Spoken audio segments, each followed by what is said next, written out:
Hello and welcome back to Fair Lanes in Moncton. We are here live for the first box of 30 in round 2 2025 Men's World Championships, and you see Cody Bork and Cole Fry leading off for A plus accounting in a rematch with Fenway Academy. They just put up a pair of 9s to start things off. And a last-minute lane change. Down the Bowling Network. Duncan MacDougall and Bob Lee. We're here for all 150 boxes. And more. We got two more. We got another match after this, and then it all comes down to the finals on the other stream here on Candlepin Bowling Network. Bob Lee, Duncan MacDougall, Greg Gouillard, and Paul Grant on the call. Cole Fry. Yeah. Lays in with the first spare. Fenway Academy has reached the finals the last 2 seasons in a row. And tough box there. Cody Bork starts things off with 14 through 2. Fry at 19 and a ball. Number 2 bowler is going to be Brian Crowell. He at the old Crowell Bowl.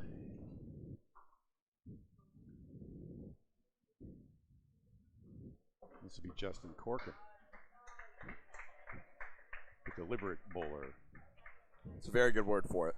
Out of Lunenburg, Nova Scotia.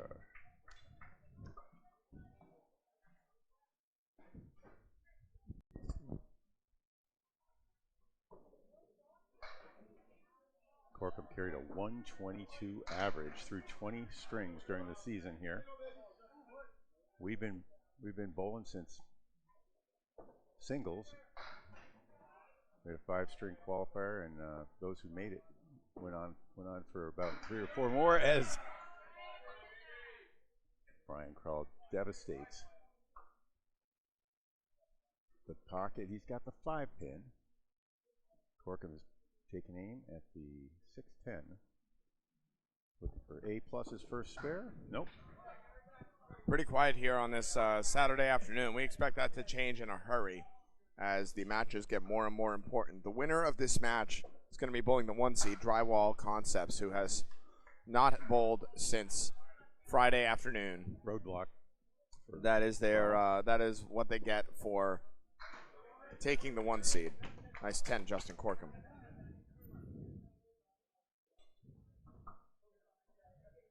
So Crowell bowled 22 strings this week out of 33, carrying a 115 average on the season. We have teams bowling at a 116 clip through 2 days across at all least, 24 lanes. We had 24 teams in 2 divisions. 5 teams made the playoffs. The top seeds got a double bye. We'll see them in the next round playing the semifinals. This is a quarterfinal as teams 2 through 5 in each division were placed in brackets. Oh, nice, very similar balls. Really good splashing headpins and tough splits here. Yeah, 7-10 split for Corkum, and it's the 6-7 with a little bit of wood to make it more palatable for Crowell.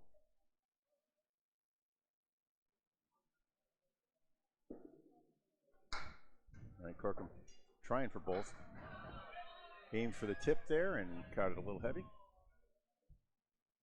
He was trying to get a ricochet. If you're new to Candlepin, balls weigh less than the pins, so you get some fantastic bouncing. Makes it a lot harder too than 10-pin or even duck pin to score. It's not even like pool where the cue ball weighs a little bit more than the others. That'll be a 9 for Corkum. Oh, is that true? I didn't actually know that about. Yeah, the cue ball is a little heavier than the numbered pins. Well, I learned something. I learned something new, and I hope some other viewers did too. Well, the sport was invented by a pool shark at a Worcester, Justin Pops White. Set up the rack similarly to a snooker rack or 10-pin rack. Here's our number 3 bowlers. Tim Jalbert and Matt McPhee. McPhee was he was the leading qualifier in the singles with a 7-11 on Monday morning. He's been tossing a 117 average through 19 strings during the regular season when each of the teams in the division played each other. Now takes aim at a back row spare minus the 9 pin. I think he wanted a piece of the side of that wood. Oh, Jalbert almost caught it. Look at it wiggle. The wood comes in. It's going to hit it, but not enough. To my earlier point about pool, though, one of the reasons this is more of a pool game than other bowling strategies is Jalbert picks up 2 in that exchange. Fenway Academy off to a 6-pin lead early, I believe. Yep. Yeah, that's math. But it's 6-pin plus a ball. As you look at your scoreboard, you see the 1-0 in the yellow. It means there's one spare or strike hanging, 1 mark hanging. That was Cole Fry's spare in the second. Bowlers will be bowling 2 at a time. Oh, there's some good late luck. As the 5-7-8 falls into a 7-pin lead. Wood in the corner looks like it's there to guide if anything. Go right at it, Matt. Oh, he's using the Yeah, wood and drills it.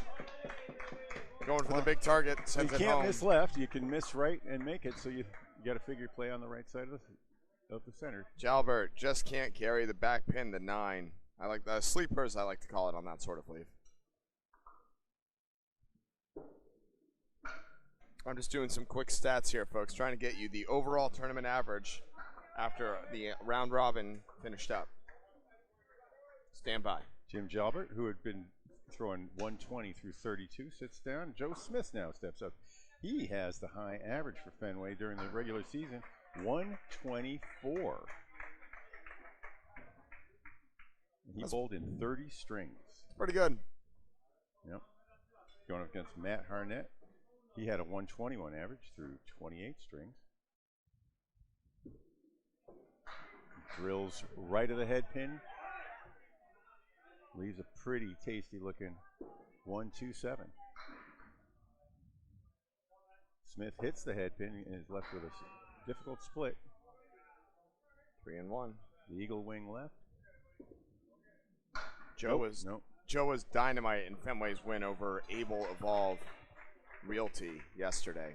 Just absolute nails. He catches the wood. It spins over. It's going to take out 2 pins off the split. Wood's going to fly up, take another, but it won't carry the object. Matt Harnett goes for a 10.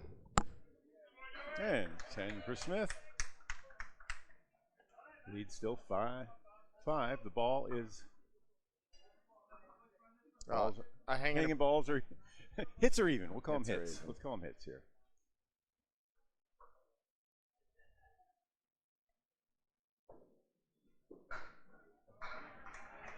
What a rip, Matt Harnett. Big 9 drop there. 5-pin with wood, cozying up 2 pieces now. Wiggling it even more, but it won't go. Matt Harnett set up for a spare here. Joe Smith, the 1-2-7-10. Tough break there. Harnett, yeah, all day. Harnett with a very relaxed 37-mile-an-hour delivery. Talk about relaxed. Joe Smith coming in at probably around 32, I had to guess. Yes. He'll be markless in his first 2. Only 1 mark so far for Fenway Academy, 2 for A+ Accounting as they're looking to wake up a little here, shake off the rust. This is a big match here for them. The last pitch was at 29 miles an hour. They've been a little lighter than he's usually around 30 or 31. They've been playing for points all week. However, now it's all about pinfall. Whoever scores the best moves on through 3 games. And here come the anchors. Nate LeBlanc with a hammer to start for A+. Chris Merrill drops 7 on his. But Nate LeBlanc providing some extra energy here at the end of the first 2 boxes for A+. Merrill can't go. All right, Chris Merrill.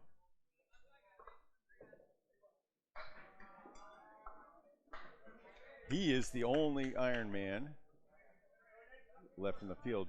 He bowled all 33 during the regular season, as we call it. Yep, there might be other Ironmen, but none that are remaining. So he had a 122 average. Merrill likes the marathon effects of bowling, as LeBlanc almost connected on 2. Put 8 in the pit. 2 left standing. Merrill with the baby Cleary here, the 1, 2, 4, and the 9. And okay, applause. Spera. Wow. Spera on strike. That's 20 in the first. A ball coming as he's 30 and a ball. And you can see that late flurry. You can get a sense of how quickly. We're going to see a final score in the range of 1,800 for both of these teams. They carry a 120 average across the game. Actually, Fenway was averaging 600 per string on the season, 1,800. A plus had a 595, so you got a 5-pin difference between these teams in their performance across 33 strings so far. Cole Fry loading up, only 4 on the spare. Last night, Fenway dispensed with Abel. Their rivals from the 2022 playoffs. Cody Bork just decimated 9 pins. 8 pin left standing. Cole Fry tried to make a pretty multi-pinner and through the hole. Cole Fry had a 123 average through 27 strings.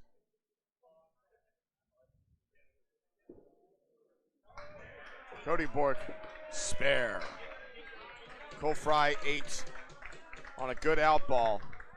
And the lanky Fry gets his ball up to 40 and 41 miles an hour. That one, last one, 40. Lanky is correct, but man, is he accurate. Throws an absolutely sick ball. Lots of spin. Good speed. Extremely explosive. Yeah, he turns his whole body. You can see he starts with his belly button facing to the left, turns it around on the approach, and gets back into that position. Baby split here for Cole Fry as Cody Bork looking to load up here. Only 14 through 2, but can change it right here. He's going to steal 7 off the head pin. Right, so the lead is 6 plus 4 fills. You'll get a sense at what those 4 fills are worth. As the lead disintegrates, it grows. Cole Fry answers. 2 marks on the board early for Cole Fry. Cody Bork looking to respond. And does. Unbelievable. All right, things heated up at the end of the first time through the order. 128, 115, A plus leading by 13, but hits are 4-1. So we'll say that's a 13-pin lead plus 3. That's the way we'll talk about it. Nope.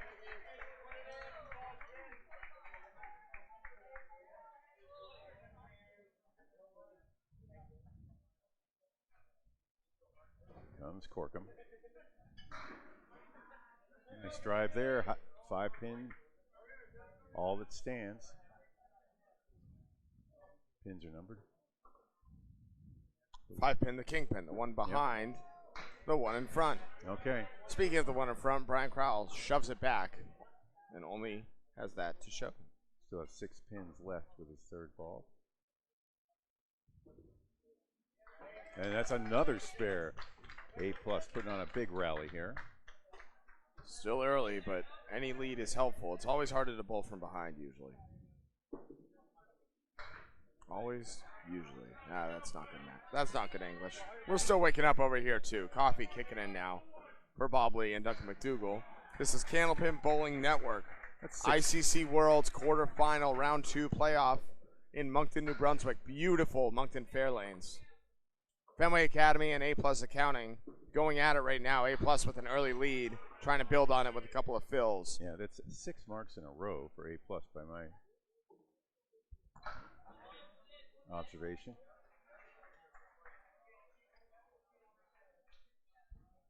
Corkum looking to add another here. 4 on the first.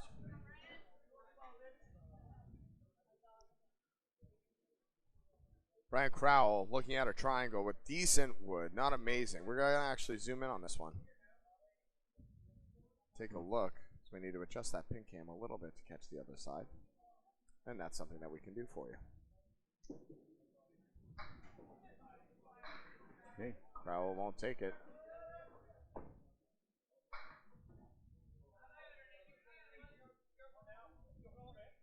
Hey, now you can see everything. Corkum won't go.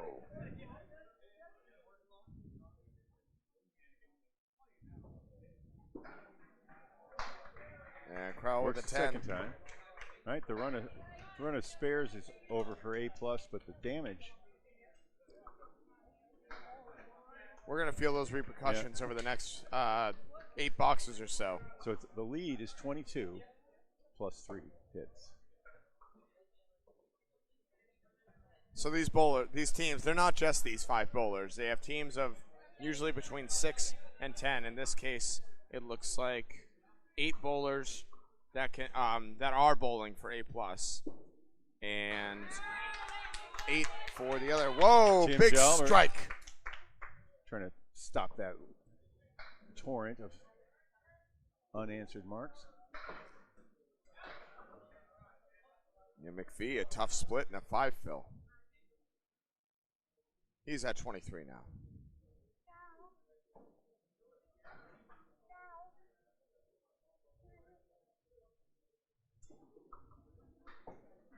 All right. Yeah, McPhee can't convert. He's got a 2-pinner for a 10. Pretty good wood. I'm just going to mark this down for him. As he's going to drill it. All right, so 5 on the fill, 33 through 3 for McPhee. Jalbert at 29 and 2 bonus balls through a strike. The rules similar to 10-pin, which some of our non-candlepin bowlers may be most familiar with. You get, except we throw 3 balls per box, you still get 1 fill ball for spares and 2 fill balls for strikes. So the most you can get in a frame is 30 if you throw it 3 strikes in a row. That's really rare in our game. As the pro bowlers strike at about a 9% rate on head pins on their first ball.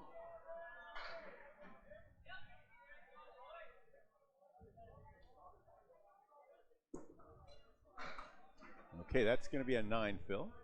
There's a big ball there, even if it didn't connect on the spare. Jalbert on the head pin there.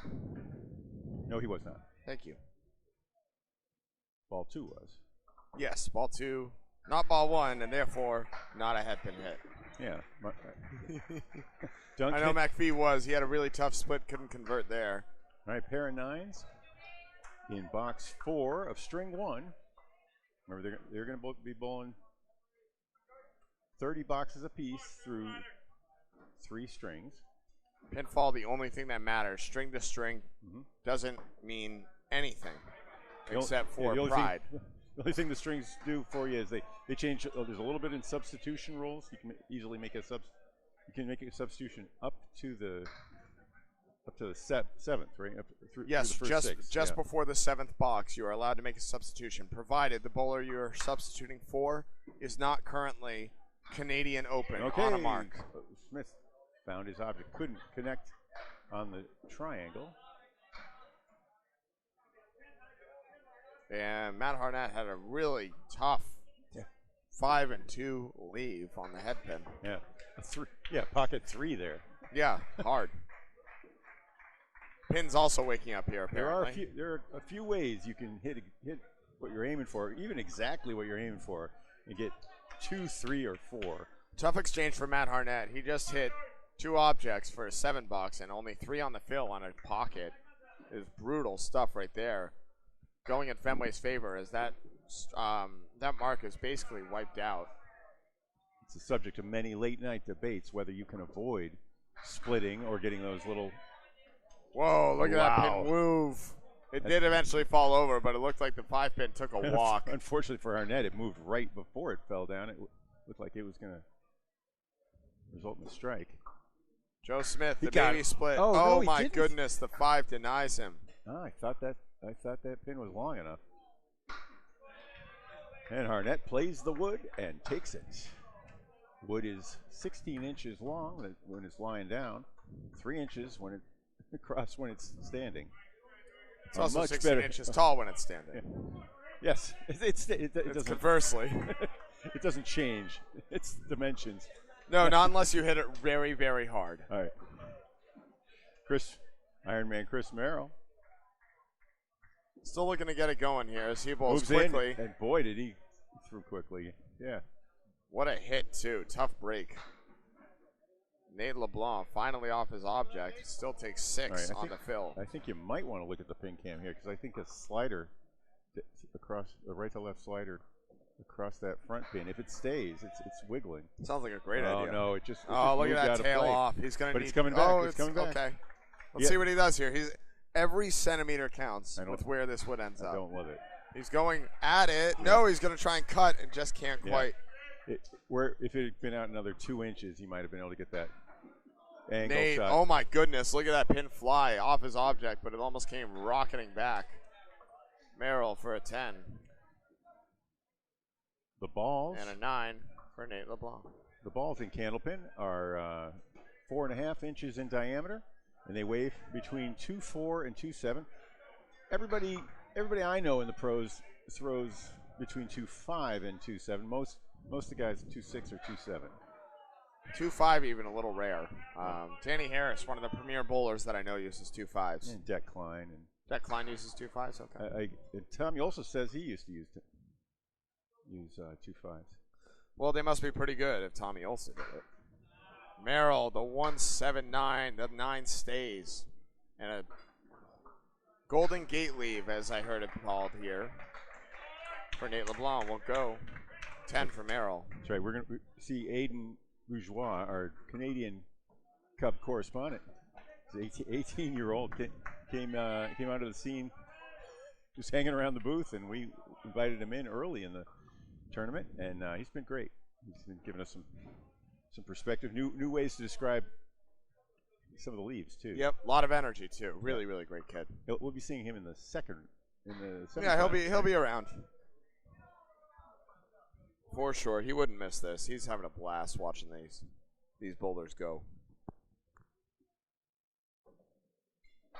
Cody Bork.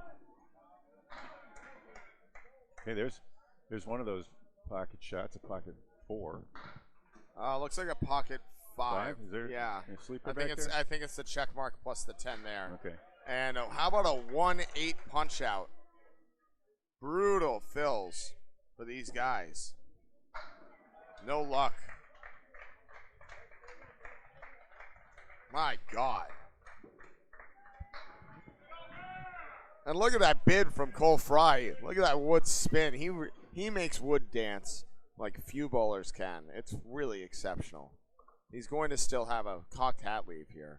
It's Cody Bork. He's going to make a beautiful 10 out of that. And talk about your beautiful 10s. The cocked hat leave. My goodness. Connected. Had to take out the Bob, would you mind doing a scoring check for me, please? I just checked on Fenway. They are correct, and I'll do the same on A+.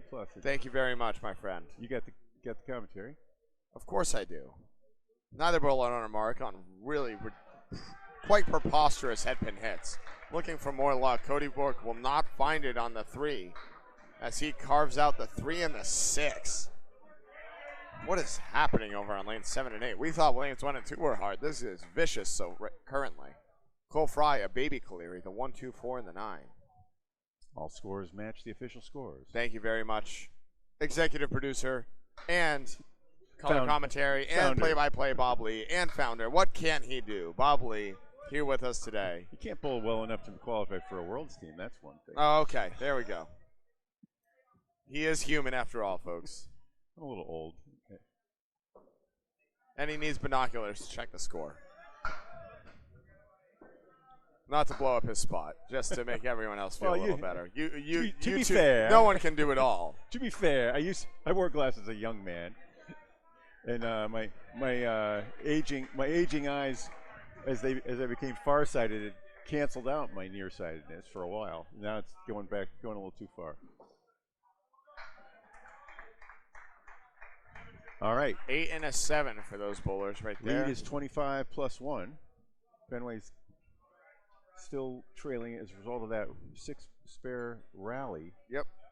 That flurry of marks seems to have calmed down, though, as Matt Hartnett, the lone bowler on both teams, on a spare currently. Justin Corkum and Brian Crowell here.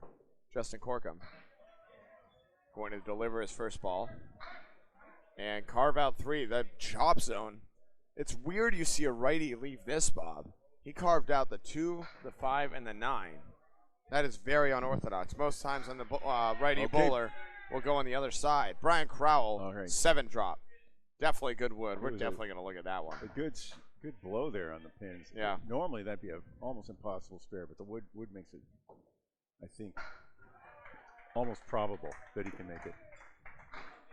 And Justin Corkum, what an outstanding bid, almost converting, but the corner, tricky corner, won't fall. Brian Crowell, I think he's going to try and go high on this. He goes red line and drives it home. And with a gain, he's going to get a fill ball. Fenway trying to cut into this early deficit. Of course, 25 pins, not a ton. Yeah, we see the deficit easily swing 40 to 60 pins in a string. We've even seen it across 2 boxes, or 2 completed boxes, Bob. Yeah, it's crazy how it can happen. Any of these guys can throw a double out of nowhere. It really is incredible the way that they can just conjure marks in unison and bring things either back from the dead or expand leads in the blink of an eye. Speaking of, Justin Corkum, a beautiful head pin hit. He's going to have a triangle with just the coziest piece of wood on it. Brian Crowell loading up a thunderous 9 drop. Right, and that'll come right off the lead. 54.5 now for Brian Crowell, opposite 55 for Corkum. Now lead is 16 minus a ball. You know what's funny? Brian Crowell only has the kingpin left. I like Corkum's leaf better. That wood is just so beautiful on that triangle 4. And it's bigger. But he hit it. But he capped it. No.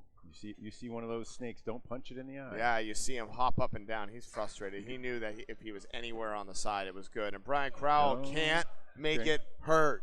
Yep. Both bowlers with beautiful spare opportunities can't convert. It's a hard game, folks. These are the best of the best, and even them can't make everything. So in 10 pin, you'll see about a 97% conversion rate for single pins. In our game, you're going to see around 70% for a 120 bowler. Throwing marbles at sticks, 60 feet away at the end of the day. You can miss by a quarter of a degree. At that point of release, yes. It's a hard game, folks, and we love it nonetheless. 4-hole up to bat. Matt McPhee at 42 through 4. Tim Jalbert at 47 on the back of that big 19 box on the strike in the 3rd. Matt McPhee had 1 spare and filled it with 5. He has had splits all the way, save for the spare head pin.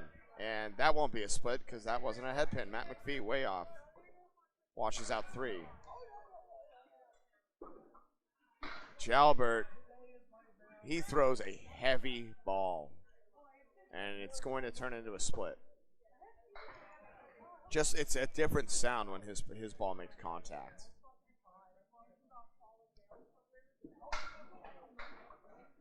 And McPhee can't convert.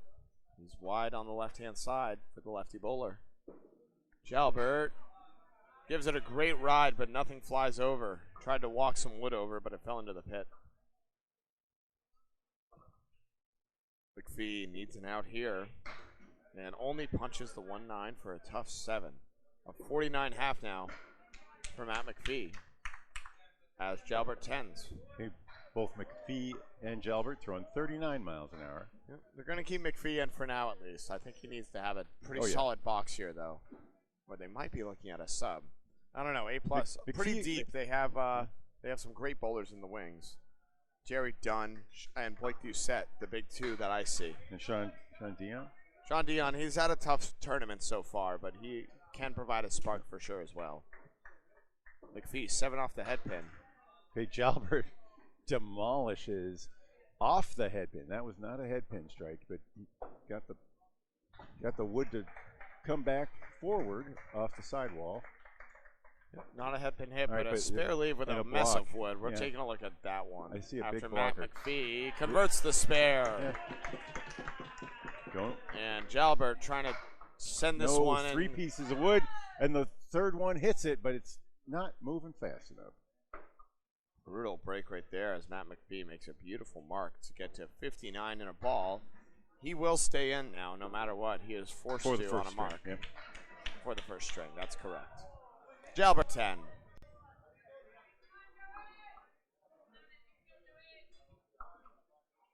All right, Joe Smith looking for his first mark, but 10s and 9s in this pinning, keeping him in this one, 38 through 4.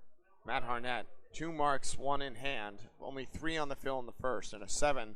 He's at 40 in a ball now. Good ball right there, a hair heavy, 7 on the fill, and a tough split. Joe Smith twirls 6 down. Yep. Throwing a 29-mile-an-hour pitch there. I believe that. One of the slowest bowlers In at the this. in the 120 zone, yeah. Yeah. Yeah. He might be the slowest bowler in the 120 zone here. Yeah. Harnett can't convert, neither can Joe.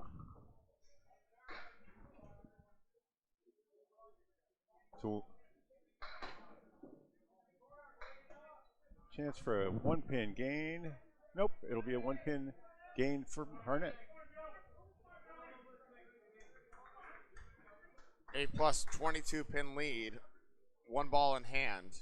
Still anyone's game, obviously. Once again, pinfall is all that matters. Whoever wins this string, congratulations, you have a lead. That's all you get. Whoa! Harnett, thunderous 9. Normally, or during the league, each string is worth 2. Sort of like the Friday Night Pro League you might be familiar with Yes. if you watch our broadcast. 5-on-5 However, bowling. like Friday Night Pro League, when they go to the playoffs, it's all about pinfall. Yep. So similar format. Just means No, a that little more, I turned. think. Oh my Yeah, goodness. it turned. It was. Yeah, he knew he hit it wrong. He needed to be on the other side. Joe Smith trying to walk the dog over, and it won't go. Not enough force off that wall. That ribbon is about an inch, and you want to aim for the left side on those if you're trying to get your piece to turn the right way. 10's bound, 56 through 4 for Joe Smith, or through 6, waiting for his first mark. Matt Harnett, 10 better at 66. The lead, 22 for A+. A+ in the white, Nate LeBlanc up to bat. He's at 54 through 4 off 2 marks. Chris Merrill looking for his first. Late dropping 5 last to Shaking, it fall. goes. The 10 stumbled and fell last. And 9 there's in the a pit. big mark. Chris Merrill, his first of the string. He's at 48 and 2 balls as good pinning has kept him in, and now the marks are coming. Nate LeBlanc looking at a 7-pin with wood in front. Very, very similar to what we saw from Harnett. He's going to do the same Very, thing. very similar. Yep.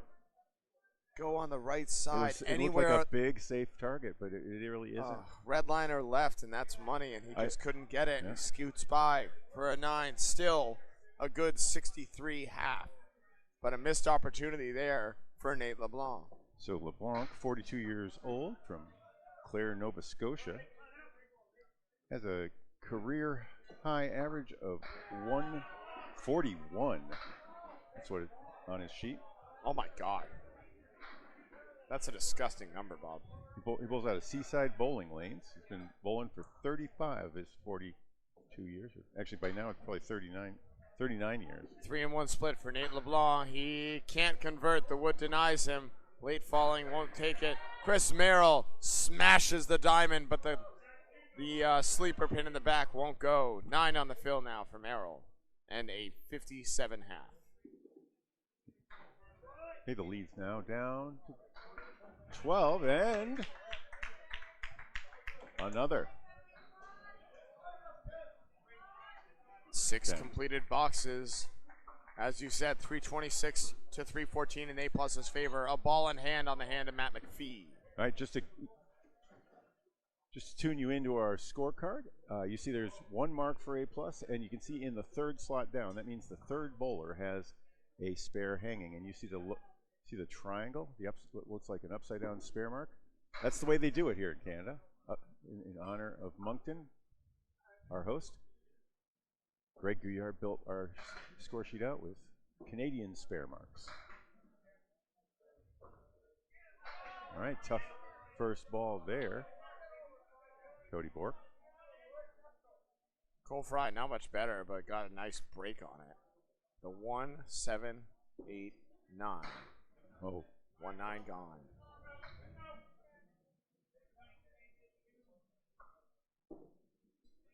Okay, still there. Uh-oh. 7 pins for ball 3. Had a 7 box in his last one and struggling to find the range here in the 7th. Cole Fry pins out for a 9, and he might gain a bunch unless Cody can find a great ball here. I wouldn't be surprised to see him hit the 2. Oh, he plays safe and goes over, corrects.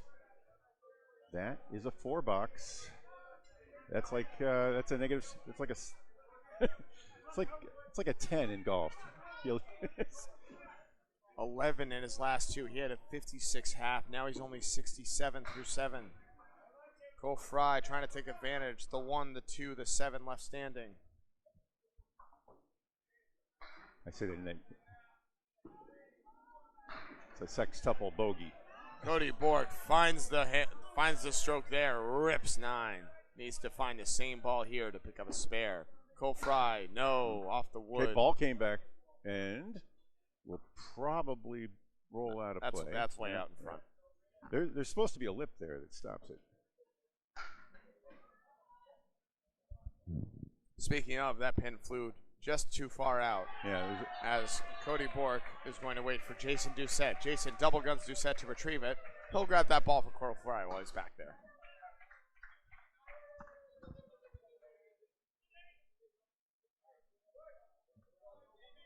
All right, Fry on his 3rd ball now. Well, after Bork tries to spare, gets it in the face.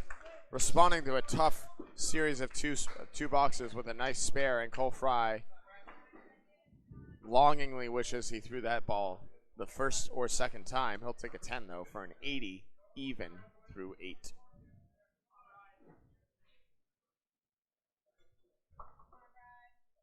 All right, Brian Kroll. 7-pin lead now for A+.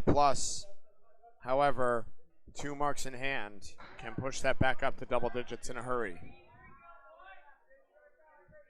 As the pinning from Cole Fry doing work, but Cody Bork with a huge mark in the 8th to stabilize. Half Worcester.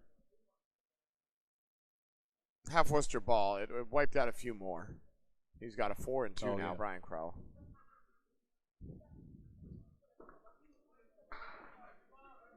And Justin Corkum breaks up the split nicely. Turns into a 2-pinner with Wood. We've seen Wood misplayed already for Justin Corkum a couple of times. Whoa! Still. Oh, nope. The Wood goes just behind the 4. It had the gumption, but it didn't have the line. Justin Corkum trying. All he has to do is not cap it, and he drives it. Big sigh of relief there. Yep. Just misplayed a couple of pieces. Saw Nate LeBlanc and Matt Harnett do the same.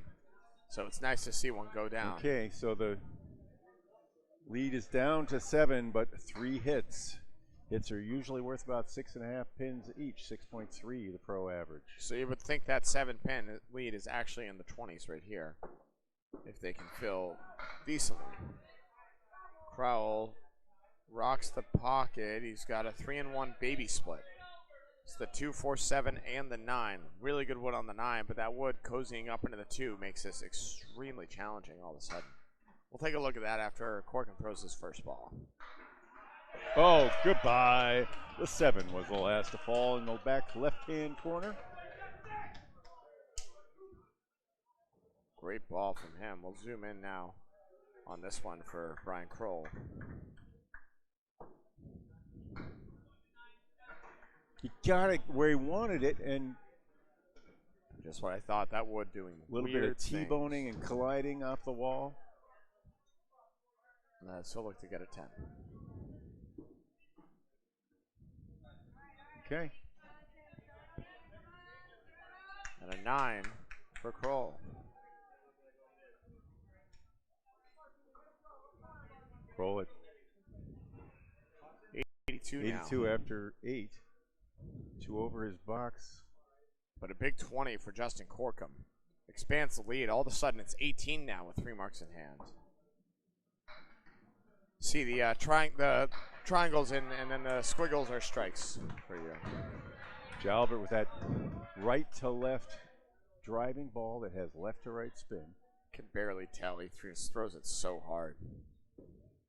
Matt McPhee on the mark. Oh, only 4. 63 now through 6 for Matt McPhee. Missed his last 3 head pins. Looking to find the range here. No. He's off to the left again. We've seen this a couple of times. I wonder if fatigue might be a factor. This has been a very long week and a lot of very high intensity strings bowled for these guys. Jalbert with a 10.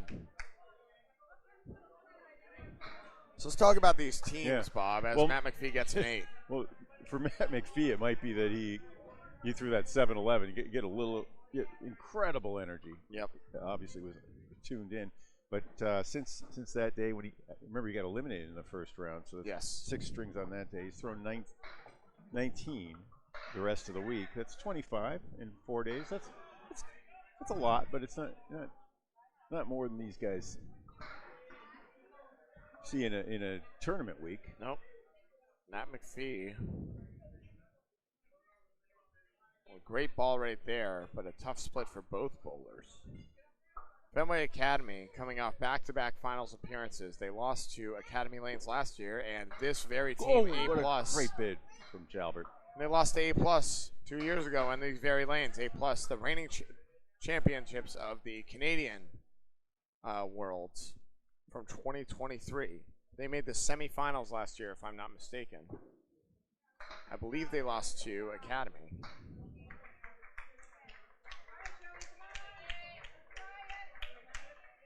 Other semifinalist, Lucky Strike, is in the wings. A couple of 9s right there for Jalbert and Matt McPhee. Lucky Strike. What a run they had at the end of this. They kept pace with Academy Lanes, fell behind early, and then stayed with them the entire rest of the way. They came into the last match down 7 points to Academy Lanes, facing them head-to-head, and swept to give themselves the 1 seed. Academy leading all the way, only to get overthrown at the last possible moment. There it is for Joe Smith. The wood helped on that Caleri conversion, and the wood helped on that single pin conversion. I don't think he needed it. It was coming right beeline for the standing pin.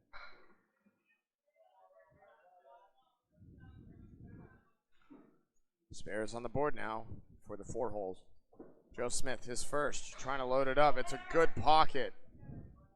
And 7. Off the pocket and 7 as well.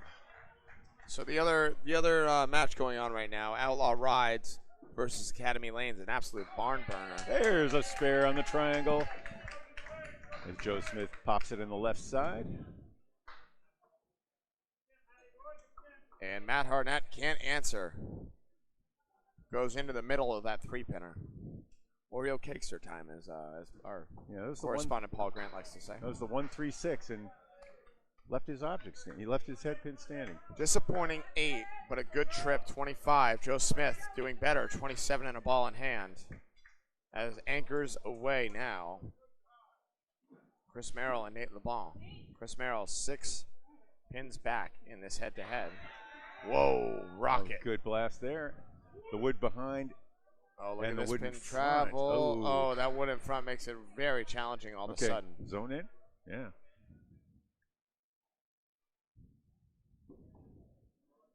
Yep, use the back, use the wall.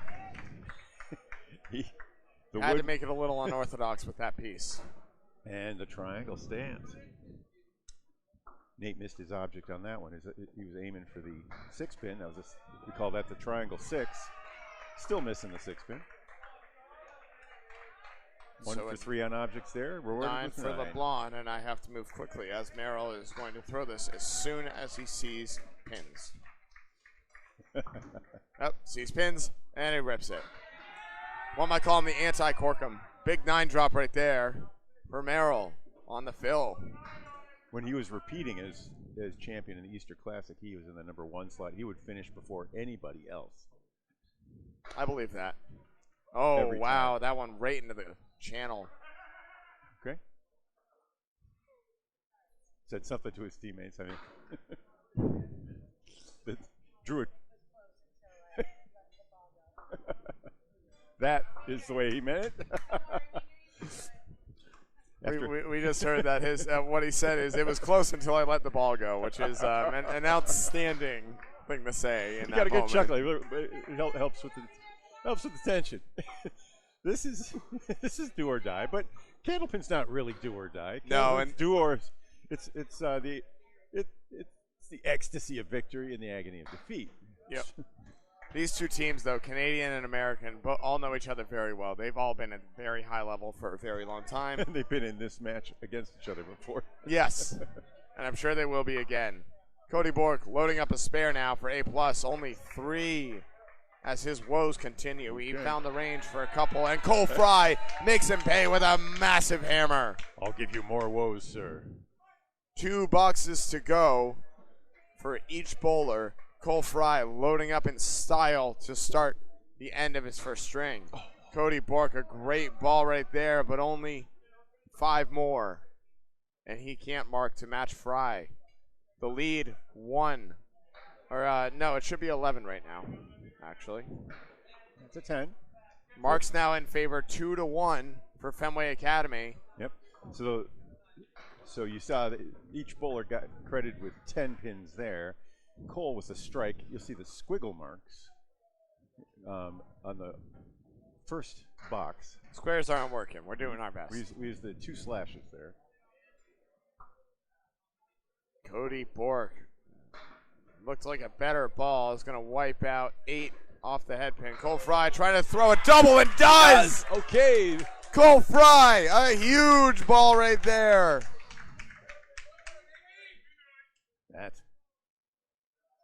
That's power. What a pitch, Cole Fry. Oh, my goodness. Cody Bork, the 1 and the 10 go. It's a big spare for the Yarmouth, Nova Scotia native, Cody Bork. Huge answer, but Cole Fry trying to load up with a triple here. World Singles Champion from 2014, Cody. Only came in with a 112 average, but he's been bowling great as of late, as is shown by that ball. A big 7 and a 107 finish, but Cole Fry on a double. He rips it. It's falling. It's going to be 8. Could have been a triple just as easily, but a huge 28 box. And all of a sudden, Fenway Academy is dead even with 1 ball to go. Cole Fry lines it up. Is going to get 9 on the fill. A 127 finish as he goes 47 in his last 2 boxes, Bob. Unbelievable finish, Cole Fry, to energize Fenway Academy and put them up in the string by 9. Crazy. The electricity that Cole Fry can bring is unparalleled. He just picked up 27 fill balls. Or fill pins for those 2 strikes. 20 pins total in that exchange. Insane. Justin Corkum, the lone mark for A+. It's a hammer. See if he can load it up. Going, gone. Trips 7, and he's got a good bit of a spare here.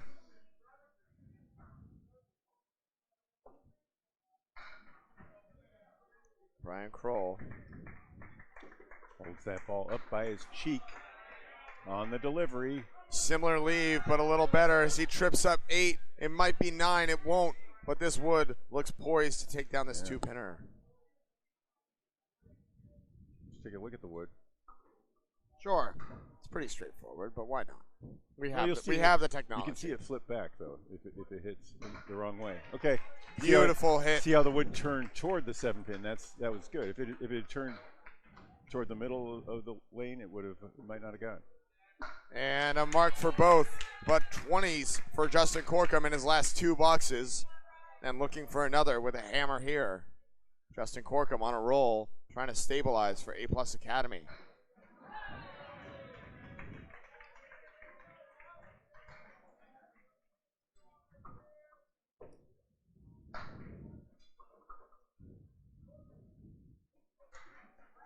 As Corkum gives me time to fix up the scoreboard. 1 pin lead now for A+, an extra ball in hand for Fenway.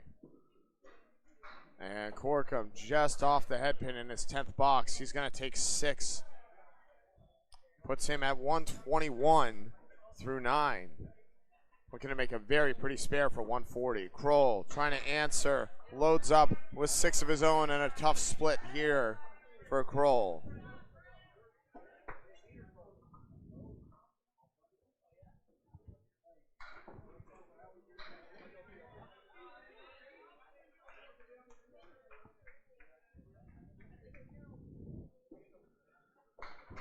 Oh, Justin Corkum hits a really good head pin, but the wood and the ball and the pin drive away from everything. He's got the 7, 9, 10 left. Kroll trying to cut. No.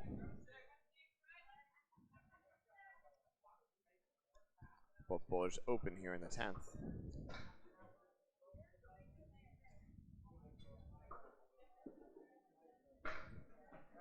And Corkum finishes with an 8 and a 129 for A+. Brian Kroll looking to get to 108 with a good cut. He'll punch through for a 9.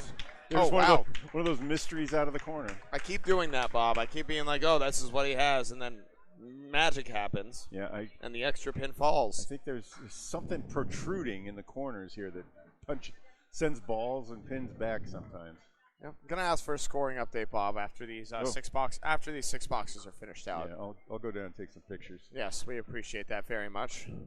Bob Lee doing it all here for Candlepin Bowling Network. It's the ICC Worlds in Moncton, New Brunswick. Candlepin Bowling Network on YouTube, always free. Free to subscribe, never a charge. Please like and subscribe here on this stream. Tim Jalbert, rock'em sock'em 9-drop there.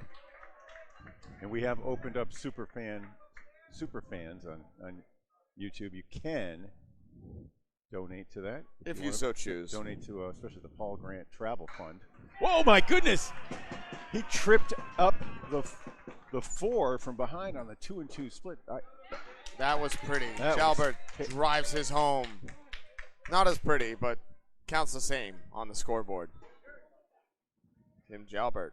Yeah. I should say he did hit his object, but McPhee spun that beautifully. That tough 2-2 conversion. The lead now for Fenway, 1 plus a fill. We'll get your comments up and going here soon, folks. Just bear with me for a sec. Match started at 8 a.m. Eastern time. We are in the Atlantic time zone for a 9 a.m. start. Okay. 9 drop, and it'll stay that way. On the fill. Oh! A matcher for Jalbert. No blood drawn in the fill, but single pins abound. Matt McPhee has some wood. He can go right at the pin as well. See where he decides. Right at it and in the teeth. Matt McPhee sends that pin back to the return. Jalbert also 2 in a row for these 3-hole hitters. 115 and a ball for Tim Jalbert. 109 and a hit for Matt McPhee as they end their first strings in style. Mike McIntosh, good to see you, bud. Thank you to all 172 viewers tuning in on this Saturday morning. Aaron Halbell in the building, just threw his first 400 in the Worlds. Congratulations to him at Bowling for the Hatchetmen. Matt McPhee, 6 on the fill. Won't need to shoot at that ugly split. Jalbert powers down 9 more. And a gainer for Fenway. The lead back up to 4 in this back and forth matchup. That is officially a 125. 125 for Jalbert. Yep. Okay, I missed a pin. Let's give him that one. And a 115 officially for McPhee. Thank you. Justin Corkum, 129. Yes. Cody Bork, 107. Yes. Those all the other ones check so far on the All right. on the finish. I have Matt Harnett and Nate LeBlanc in 91 and 92 respectively. As look at this from Matt Harnett. I'm looking in on this. This is nuts. Bob Lee, take a look at this sleeve. This is the 3 plus the triangle 6. With all of this weird, it's not the leaf, it's the wood. That's wild. Yeah. And he almost got it. It's a He big, still weird, might. The ball's coming over. It's just too high. and it's still going. Joe Smith on the fill, got 5, almost trips it up. That was a pretty weird one too. That was a little more normal, but still odd.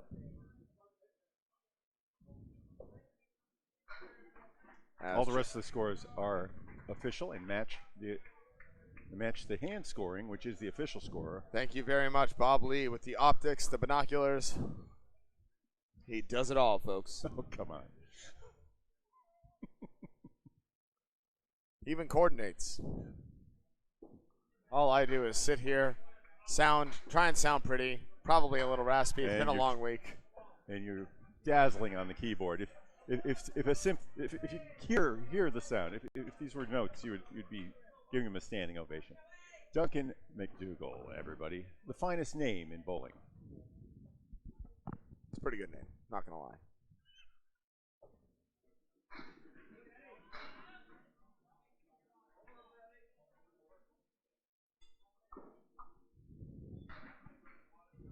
Oh, I think I got those wrong. I think Harnett had a 10, Smith had a 9, and Smith missed his object there, but he's got a better leave. The 1, 2, 7. Yeah, you're right. So yeah, that is right. What you just said. Yeah. We're good. Sorry, you're offering me all these compliments. I miss it immediately. Matt Harnett with the bucket on the left side, as they say in Canada, takes the heart out of it. Joe Smith, wow! That was so well done. Just a beautiful ball right there. Puts the ball down, actually out in front of the 10 pin. He comes in from the right side. Yep, that's sweeping action. Excellent to make that sort of conversion. And a tough 7 for Harnett. Fenway looking to gain more. They're up 12 all of a sudden on the back of Tim Jalbert's 219 boxes and Cole Fry's double strike. Brian Crowell adding to it with a spare 6, gaining 2 with pinning against Corkum. Joe Smith is going to go wide, but a 4-fill puts him up to 111 opposite Matt Harnett's 108. As we enter the last 2 boxes of the first string, point totals doesn't matter. There's no points. It's all about total. Still plenty of time for either team to make a run here. No marks on the board and 16 pins in Fenway Academy's favor. 567 to 551. Doesn't look like there's going to be a 600 today thrown in this first one, but bowlers shaking off the rust here as it's been a long week and an early morning to get going. Nate LeBlanc, only 5 on the head pin. Chris Merrill off his head pin, takes 4. Ben Wade. Oh, just by. There's, nope.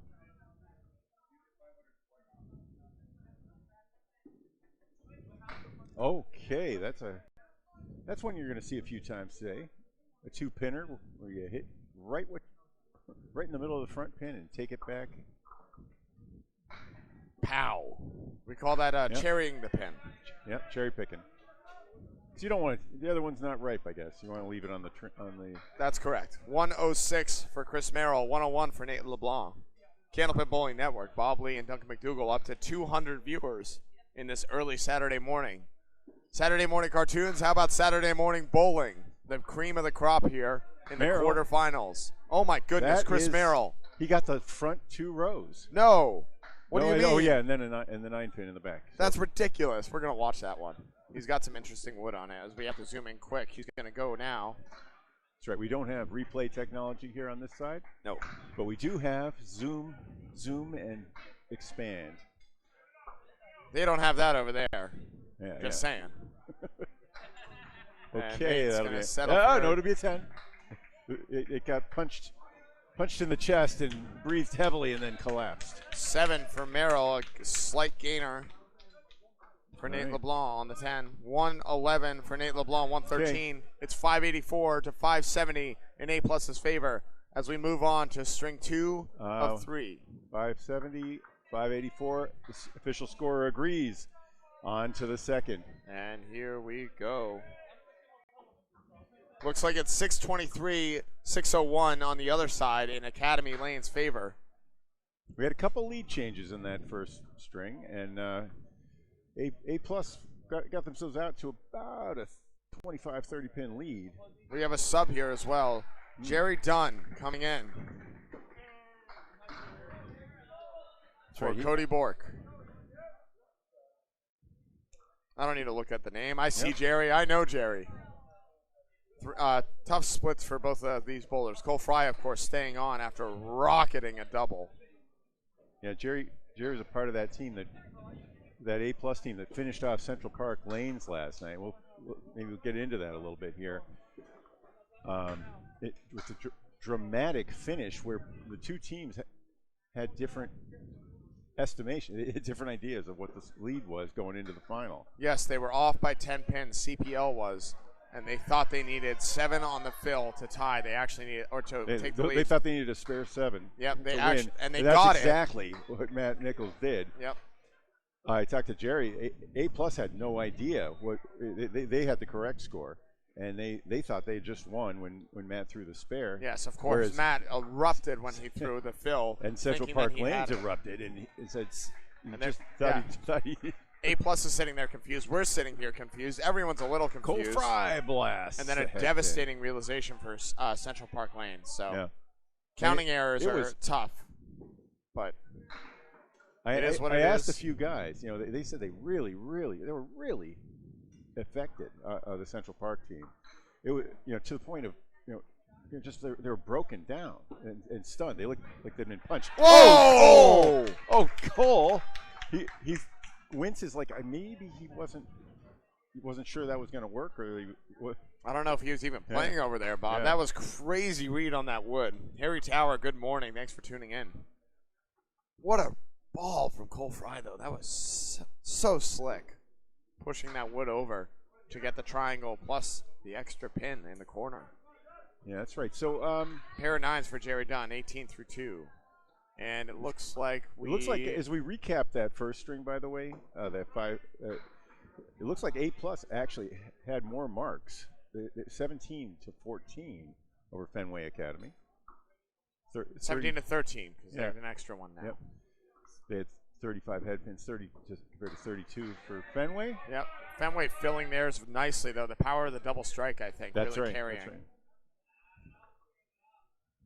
right. And Fenway pinning a lot better, too. 27 to 43, -2 apiece. Left on the deck. Brian Kroll just powered 8 down. He's got a beautiful 2-pinner with nice wood in front of it. Corkum washes out 4. Very, very common lead for Justin Corkum here. As Brian Crowell should be able to blow this up and does. He stayed away from the wood on the right and plowed home the spare. That's what you have to do there.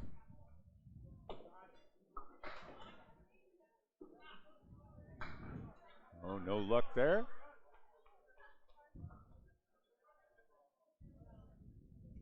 Corkum, ball 3 now, trying to pick up a 9 or 10. Mike McIntosh with a good observation early in this stream. It's a little lower energy here compared to Friday afternoon, despite the match being deeper into the run. It's different coming off of all those intense matches on Friday, especially to last Friday or this past day, where everything was up for grabs until the last string. It felt like it was insane. And there were 140 people in the room, all the way across the board. There were 12 matches, and it felt like at least 10 of them had playoff implications in terms of who makes it, who doesn't, and the seeding. It was really something special. 7 fill on the head pin for Brian Kroll. Corkum. So carrying that energy over into a first round playoff, and then having to go home, sleep, wake up, and then do it all over again. I think they're starting to get into it. A crowd is starting to amass, mostly around the Academy Outlaw rides, but I'm sure we'll see more gather around here too as this match tightens up. Justin Corkum also on the head pin, drops 8. Ryan Kroll, no. Candlepin Bowling Network, Bob Lee and Duncan MacDougall here with the ICC Round 2 playoff quarterfinal matchup. A+ Academy, A+ and Fenway Academy winner to play Drywall Concepts here in Moncton Fairlanes. Corkum spare. Another sigh of relief. Reading the wood well now. Okay. And that's the cherry cherry. pick. That's what we talked about earlier. Less frustrating when it's for a 10, but still he gives just a pin that goes away. It's never fun. No. You can be like, yeah, I hit my object, but gosh darn it, I wanted more. And it's hard because if you shade it, if you say, oh, I'm going to take it, play it on the safe side, that means when you miss, you're going to miss and take the back pin more often. Uli Noel, there's no shot clock in Candlepin Bowling. Sorry. No, there is no. Jalbert, that's our first Eagle variant, I think, Bob, of the day. Eagle variant, of course, is when the head pin is gone, the 2 and the 3. Although I guess we did see Cole Fry punch out the 1-8. That technically is a version of an Eagle. It's just a very, very unorthodox one. The 5 pin makes that one a lot easier to make. The others in their various configurations are all between 1 and 1.5%. Yeah, Eagle usually means the 5 pin is gone, the 1 pin is gone, the 2 and the 3 are both up. Okay. With various pins behind and to the left or right of them. Jalbert with a very good 9. Matt McPhee looking for a big out here. 6 pin standing. He got it. He went at the head pin. May have played on the safe side. He may have been aiming just a little on the right side of the head. Still a very fearless ball to go for the head pin there, as a lot of bowlers going for the quarter pin. I think that's at our level, Duncan. I think 100, 1-0 guys and 90s and 80s, you really want them to aim for pins. Yes, that's correct. On that. Oh no, Jalbert chops out 5. 2 splits to start for Tim Jalbert. Matt McPhee looking for the head pin. It's going to be off, but wipe out a good 7 on a working ball.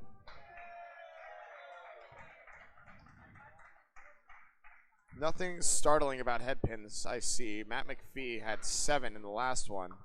Tim Jalbert also 7. Fair! Tim Jalbert.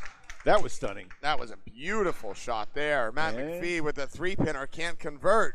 As a head pin standing. Big swing in Fenway Academy's favor. They're looking to build their lead. Small 14-pin lead going into this string. Gaining now. We've got a team in our league at Canal that finds their bowlers when they leave the head pin standing. Seen it a couple times. You're not going to see it too often at this level. I see that on my Wednesday league as well. Specifically, actually, the Money Box team. Yes, the Money Box team with Matt Rich and Jake Cook, who bowled this past week for Harry's All Stars. Whoa, Joe Smith, nice rocket. 9 drop to the kingpin. And it looks like we have a change in lineup here. Oh, yeah. Nate LeBlanc and Matt Harnett are going to switch spots. Let me just adjust the head pins, and then I will adjust the. Well, now there's a spare. I'll get the names in a second, folks. Yeah, they switch spots. I see. Matt Harnett going by bum on the scorecard for some reason or another. It might be the hair.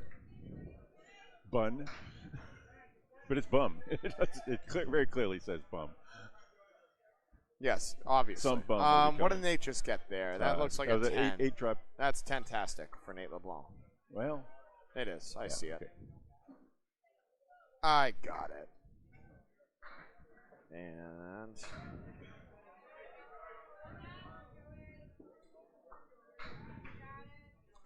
both bowlers off the head pin with delivery number 1. 6 on the fill for Joe Smith. That's not the fill. Joe.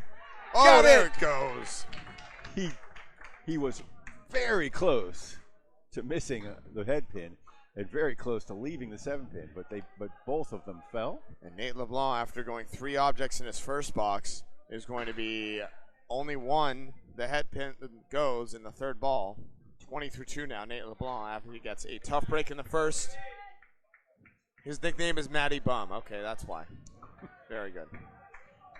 GRH Holbrook, thanks for joining us.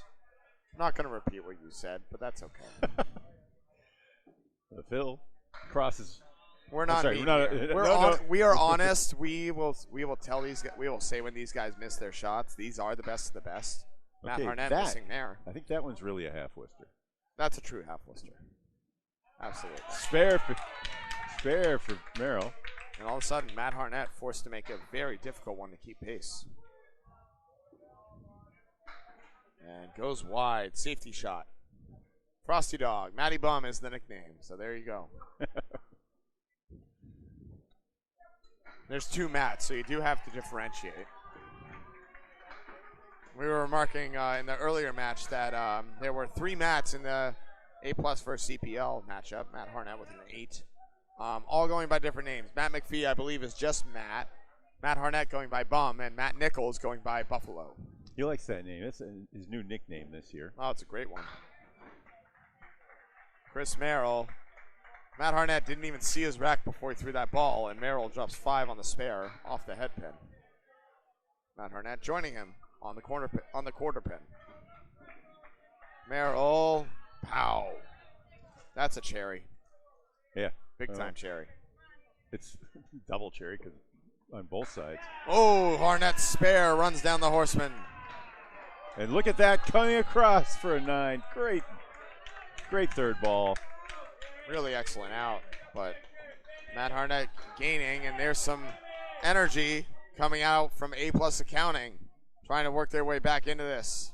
Jerry Dunn trying to get it going here. Fenway Academy won the first string 584 to 570, but that's just worth 14 pins. Move this over here so we can see the bowlers better. That's dead space. We're gonna just adjust this for you folks. Sure, we'll do that. That's better. Yeah, I think so. That way you can see the fine socks that Jerry Dunn wore today. They are beautiful after all. Get you a better view of the bowlers here on the approach. We're working with a slightly offset, which is not what we were looking for, but still making do here.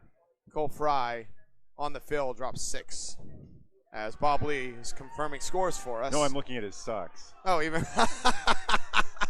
They are autumn colors, maple leaves. Oh my goodness! To celebrate the fall. So never mind, Bob Lee, unproductive over here on the color. What? I'm looking at the man's socks. Cole Fry through the hole. That 6 fill gave him 24, but he's looking for an out here. You wear fancy socks, I'll check you out. Now you know how to get into Bob Lee's good graces, and I do too. I might need it. He's sick of me after this long week of working together. I don't blame him. I'm sick of me too. All right, that was a pair of 8s, right? That was indeed. Yeah, I'm paying attention to bowling too. Oh, I know. This is the big time. This is the big time, boys. A couple of tangents early is okay. Kevin, good to see you. Frosty Dog. Up and out. Yeah, bowled them. Frosty Dog won this tournament. 9 drop. Whoa. Ho. Appreciate you tuning in, Mr. Dog. Kate Cole's off on the right side. And Jerry Dunn looking for a mark, his first mark of this match, as he came into sub for Cody Bork here in this second string. He's got the spare. Just a ho-hum ball right there from Jerry Dunn, laying it up in there. Goldfry is going to cheat off the head pin and snag it, but won't take it. The corner pins for a spare. Team Academy up on Outlaws. Yes, we see all the we saw the totals of the first string. We can see it over there. It was 22, and I'm sure it's grown. And Cole Fry, that will count for a 10. Yes. Wait, yes, that is a 10. Didn't quite see if it went in the channel. For those of you who are uninitiated, the ball will hit pins and they'll fall down, obviously. But if the ball makes contact with anything in the channel or goes into the channel on either side before it hits any legal wood or legal pins on the deck, then everything that falls is considered no good. So you can have 7 pins down on the deck, but if you hit 5 of them illegally, the best you can do is an 8. Justin Corkum only 4 on the fill there.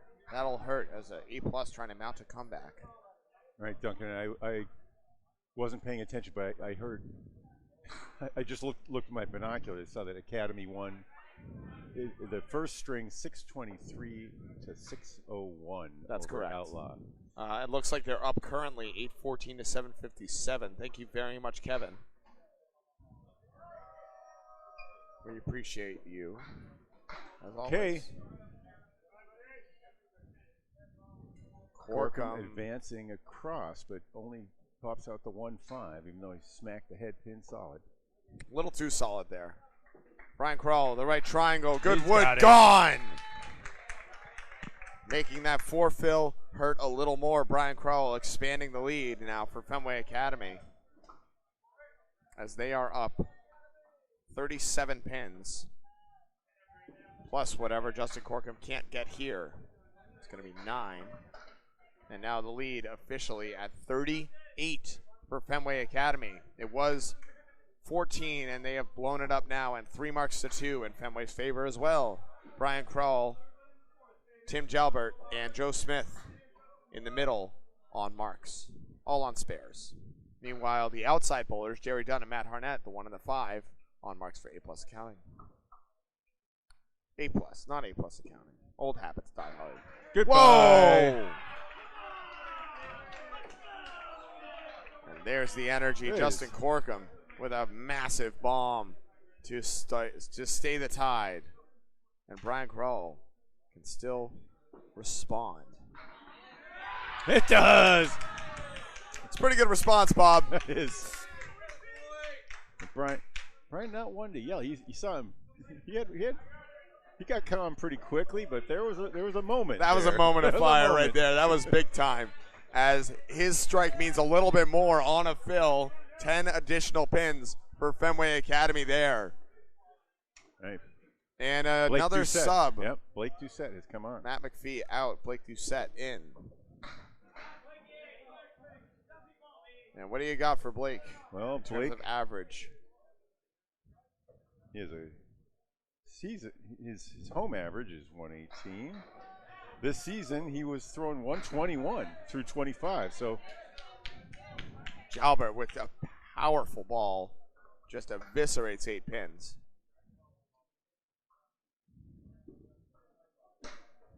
okay, Blake bowls out of Avon Valley Lanes in Windsor, Nova Scotia. Jalbert, bang, another one. Fenway Academy with momentum now, trying to expand their already sizable lead. And Blake Doucette can't come in and spare to start. He'll have to settle for a 9.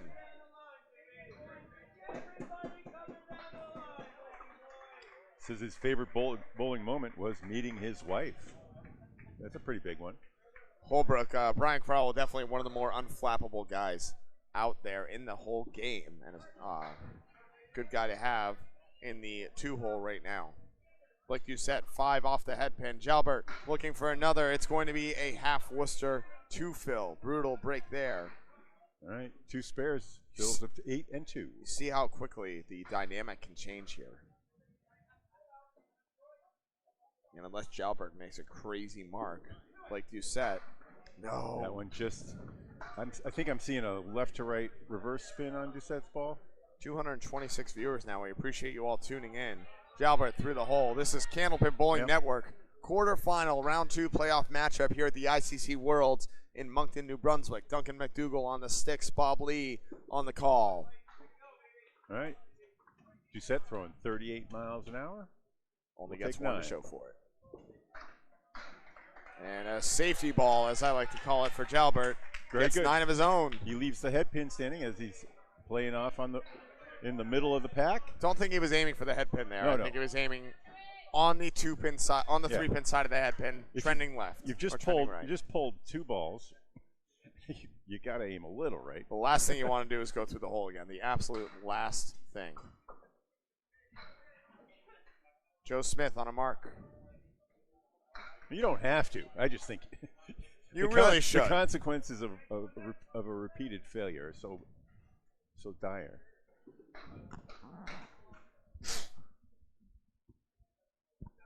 Gesundheit. Thank you.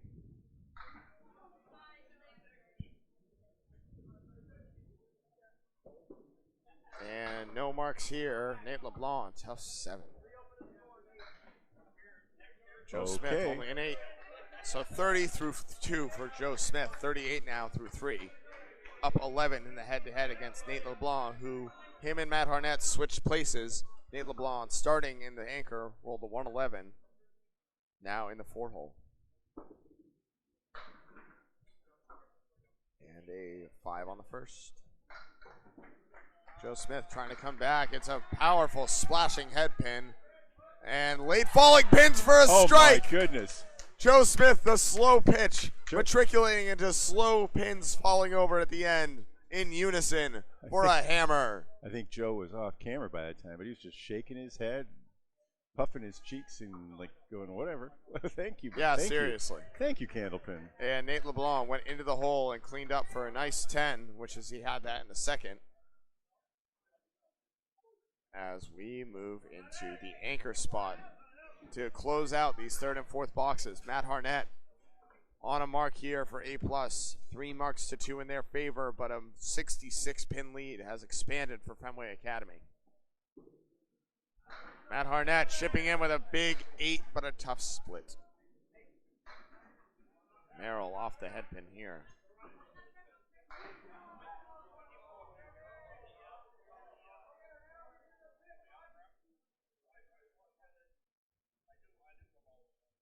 Yeah, so Fenway Academy has expanded the lead substantially, but it's especially behind it's a 10-4 advantage in marks here in the second string. Yeah. Yeah, Brian Kroll and Tim Jalbert and Joe Smith, the middle bowlers, really pouring it on right now. And a 9 for Merrill, 10 for Harnett. So Harnett chipping into it, but A+ needs to get marks going. The pinning will win a lot of strings, especially in league play and stuff like that, but at this extraordinarily high level, it's really about marks. Yeah, and as a result, so far, with strike balls coming, the fills are 157 to 123. That's where 34 of the 41 pin lead. Yep. There's a 55 pin lead so far in the match. Still 21 in favor of Fenway in terms of pinning, though. 36 to 57 as we are nearing the halfway point. Harnett spare on a nice head pin hit. Merrill, no, the split won't cover. 46 and a ball now for Matt Harnett. As I come back off my stats tangent to gift him the spare and Merrill the 8. And we bomb back over to the top of the order, almost halfway through this match. 4 down, 6 to go in this second of 3 strings. 53 pins for Fenway Academy, marks in favor of A+, 3-2. 2 spares and a strike versus 2 hammers. Cole Fry can't add to that yet. Off the head pin, he's got a baby Kaleri, the 1-2-4, and the 9 is the sleeper. Jerry Dunn on a spare. Good head pin hit right there is going to topple 8. 2-pinner. Very good wood on this. It's angled away, but that second piece. Whoa! It's going to come back and tap. Not enough gumption. That would be one that you would never see. Jerry Dunn, Massachusetts. Gone. Fenway Academy, of course, out of Massachusetts. All the bowlers from A+ from Nova Scotia. I believe Cole Fry's from Maine, so they have that's some bowlers right. But the Fenway Academy from America. Everyone is, for sure. Cole Fry at 9, 51 half. Not quite what he's looking for, but he's Cole Fry. I think he's going to stay in just about no matter what, barring a total collapse, which Cole Fry is not the type of bowler to do that. Okay. Although, tough break there, only a half Worcester. As he's struggling to find the head pin, he's only hit it 3 times this string out of 6 boxes and split all of them. So that working ball, not quite working early. Jerry, 5 on the fill, gives him a 59 half. in his substitution role. That's been a good move so far. Indeed. Oh no, the full Worcester Cole Fry, and all of a sudden he has 6 pins in one of the toughest, configurations you can. Yeah. 39 pin lead right now for Fenway Academy. So it's the 1-5 in the middle, 7-8 on the left.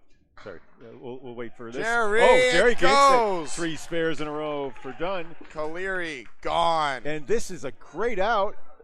Touch and go. No, it won't go. So he had the 1-5, 7-8, 6-10. A 3-way split turns into an 8. That's a really exceptional 8-box from Cole Fry to bail out. But at 59 through 6, you never know. You might see us up here. Still, Jerry took 2 pins and a ball in that box. Yep, lead was up to 60 for a minute. All of a sudden, it's down to 37 with 3 marks still on the board for A+. 23 minus a ball. Brian Kroll and Justin Corkum here, both on marks. As Kroll. He's on it. Oh, 9 and yeah, that would be a good 9th. Though. That light head pin head washes out the right side anyways, except for the 3 pin.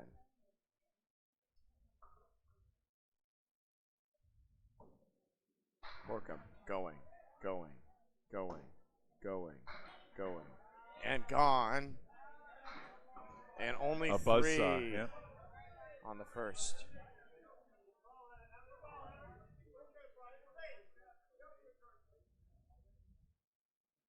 See those guys with right to left balls?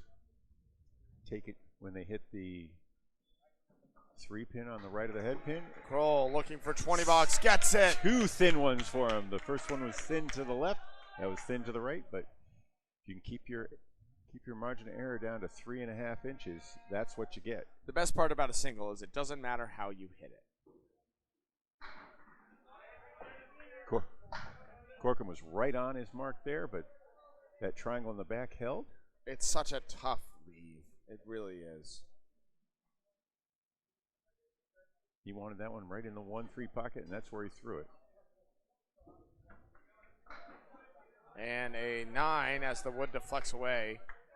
All right, so can't cover the just 9. like Jerry took 2 pins and a ball and hit in the prior box, Brian Crowell takes 2 pins and a ball from Corkum. And Brian Crowell really has something cooking here. He's at 76 and a ball at the half. All 5 head pin hits, only 1 split, which he did spare.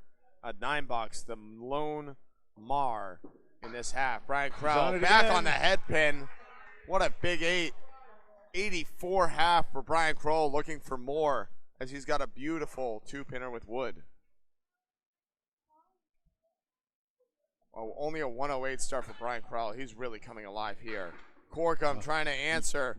Has the very similar ball but won't break up the split. He's going to have to find a way to cover this 7 as he's got the 5-9 in the middle. All right, the wood looks great. Kroll, bang! 4 in a row for Brian Kroll as he throws a couple 20s and an 18 on top of it. You know, and the nice thing about that delivery is that he hit it on the left side of the wood, which ensured that the wood would take out, almost ensured that it would take out both pins. It really was a picture-perfect ball, Bob, on that. There were a couple ways where you probably get that could hit weird it. time where it pops the pin from behind and somehow avoids the 5 pin. But I think there were a lot of places you could have hit that, but that's the place where you are 100% going to pick up those 2. And a 10 for Justin Corkum. 3 very good balls and 10 pins. Not enough as Brian Crowell is on a tear. 6 for 6 on his head pins. 1 split, which he did, and 1 pin left standing. 5 marks in 6 boxes. As he's at 94 and a ball through 6, looking for a huge string if he can finish that out. Jason Doucette, no, he's not bowling right now. We might see him later, depending on how this match goes. Tim Jalbert. Blake Doucette is, we already had him. We've got, what do you think about his pants, Duncan? I need to see him real quick. Let me mark these up here. Oh, those are a beautiful color. Absolutely. I don't think our pin cam could catch the color of those. That's what I think. Well, maybe we should have. Oh yeah, we dropped. Yeah, when I dropped the pin cam, there it is. Beautiful bit. Wow, Jalbert, no dice. Pin. Update from Paul Grant. Academy up 70 plus in the second, running away on Outlaw Rides. So if you're coming over from that match and watching here, lead is half that, 35 pins for Fenway Academy. Yep. Over A plus there. Brian Crowell, the big spark right now for Fenway. It's New England against Nova Scotia here. Most of the Fenway team from Massachusetts, with plus Cole Fry from Maine. 9 for both bowlers. Blake Doucette, a tough 44 half, going at 1 $8 and 9s down the board the rest of the way. Tim Jalbert at 57 off 2 marks, only getting 2 fill on one of them though. Okay. And Clipped Wing Eagle looking to clip it further, won't take it. Not a $25 shot, Bob. Nope. Candlepin Bowling Network, $25 to bowlers on the featured lanes that make a pure spread eagle with no wood. The spread eagle being the 2-4-7 on one side, the 3-6-10 on the other. Right, the Spread Eagle Award to celebrate 5,000 subscribers on our YouTube channel. If you're not a subscriber, please join us. It's free. Great bid from Tim Jalbert, brings that wood back up. We were born about 5 years ago as a lark. Called ourselves Spread Eagle Productions. Not a lark, a love lark, maybe. Yep. Following pro bowlers around with a camera. Funny look. There's a pretty 10. 3 objects for Jalbert and 2 for Doucette, as he only goes 8 in that box. 52 half, or 52 through 6. Struggling for answers. Might see a sub again. Lead is 51. I said it was 35. 35 in the string. Now 37 for Fenway Academy. Joe Smith on a hammer is going to wipe out 6 on the first. And Nate LeBlanc, great ball there. Triangle 3 left standing. Ayden Bourgeois is in the building. He is indeed. You'll hear from him later.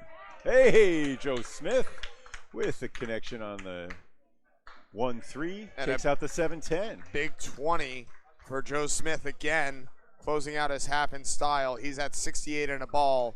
Nate LeBlanc answering, converting his triangle. 47 and a hit. Have hope. If you throw a 29-mile-an-hour ball, you too can be carry a 124 average at the World. You just have to be monstrously accurate. And another 5 pins gained on the fills. And I think there may be something to the fact that he throws from way over on the right side and gets an angle on. Zooming in on this real quick. See if he can spin it over. No, can't walk the dog. We'll see if Nate LeBlanc can convert. No, he's going to go wide. Coming up for it. Wiggles, but won't go.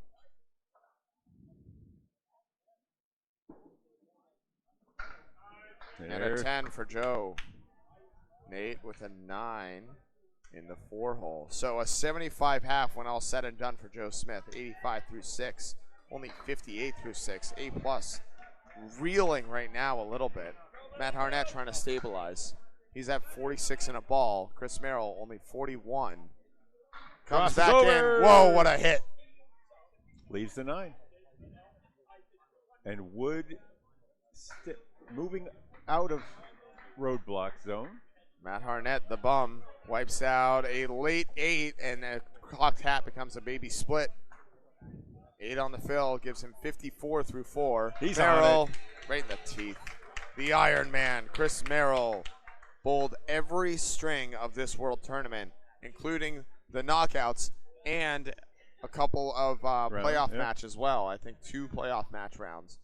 He defeated Matt McPhee, the top seed in the first. That's right. In a barn burner, 136 to 128. Matt McPhee coming off a 7-11 start. As Harnett can't convert and will settle for a 9. Fenway Academy trying to get themselves into the semifinals. 63 half for Matt Harnett. Chris Merrill, 51 of the ball. He can't gain at the half, but if he gets another mark here, he could do put a big dent. This, of course, a rematch of the most dramatic finish I've seen in the Worlds. Oh, the half Worcester heard around the world. Yes.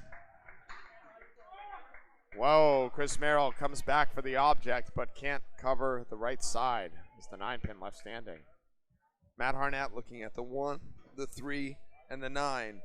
There's wood on this 9 that might play a role, but he has to hit it first and cannot. A+ searching for answers here as Fenway firmly in control of this match. Yeah, by the way, we just swung right through the midway point, which happened while our number 3 bowlers were up, throwing their 5th box. It is now 9:56, 8:89, a 67-pin lead for Fenway. And we're going to get a score confirmation here from Bob Lee, if that's okay. All right. As we have 4 boxes to go in this second string. The official scorer has Cole Fry at 59. Brian Krall at 94 and a ball. 67 for Timmy Jalbert. 85 for Joey Smith. And 67 for Chris Merrill. Great. There's a bomb. And wow! How did it stand? It's stabilized with the wall. Oh, that's frustrating. Jerry Dunn trying to go 20. He'll settle for a 19. No slouch right there. Might have been pushed off the deck in an American alley, but the gutters are flat back here, back behind the front line. He gets it anyway. Jerry Dunn, a big spare. A+ trying to mount to comeback. Wow, Cole Fry sends the wood over. The 4, 7, 10 go. Beautiful shot, Cole Fry. He stays splitting, but he converts a beautiful one there. And continuing the score check, we're at 88 and a ball for Jerry Dunn now. Yes. 68. For Corkum, yes. For Corkum, that's right. The 2 slot. Yep. Then 52. Yep. And then 58 and 72. Perfect. Scores are confirmed accurate as Jerry Dunn hammers 9 more. Couple at 19 boxes. Huge for A+. As Cole Fry, another split. 3 and 1. 2, 4, 7 on one side, the 6 on the other. 75 now through 7 as Jerry Dunn on 4 in a row looking for 5. He's gonna, no, yes! What do you mean? That's crazy. The ball deflected everything away, came back and stole it from the left-hand side. Jerry Dunn, 5 in a row now, 107 and a ball for A+, trying to claw back into this one. Hey, speaking of 5 in a row, let's talk about if we can get our subscriber number up past 10,000, I have pledged to give $25 to bowlers that make 5 in a row. Maybe by this time next year or in a couple of years we can get that done. That'll mean a lot to the network. It will indeed. 5 in a row, of course, being any configuration of strikes and spares in a flurry of half a string. We're also going to throw in triple strikes. Yes, triple strikes, pretty self-explanatory. All right. Speaking of 5 in a row, Brian Kroll looking for it here. He's on 4, 94 and a ball now through his first 6 boxes. Justin Corkum, 68, far behind in the head-to-head matchup. Corkum delivers. It's going to be a light headpin hit on the Brooklyn side and 5 on the first. Kroll steps up. Calm, cool, collected. He's going to be off the headpin this time. His first missed headpin. Still going to take 5 and a 99 through 6.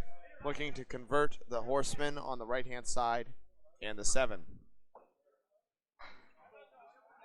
There will be other bowling on, I'm sure, Phil, but not of this caliber. This is special. We only get this once a year. Yeah, these guys fought it out for the $10,000 prize 2 years ago in Moncton. Yep. They won't have the opportunity as they face each other earlier. This is the quarterfinals now. Yep.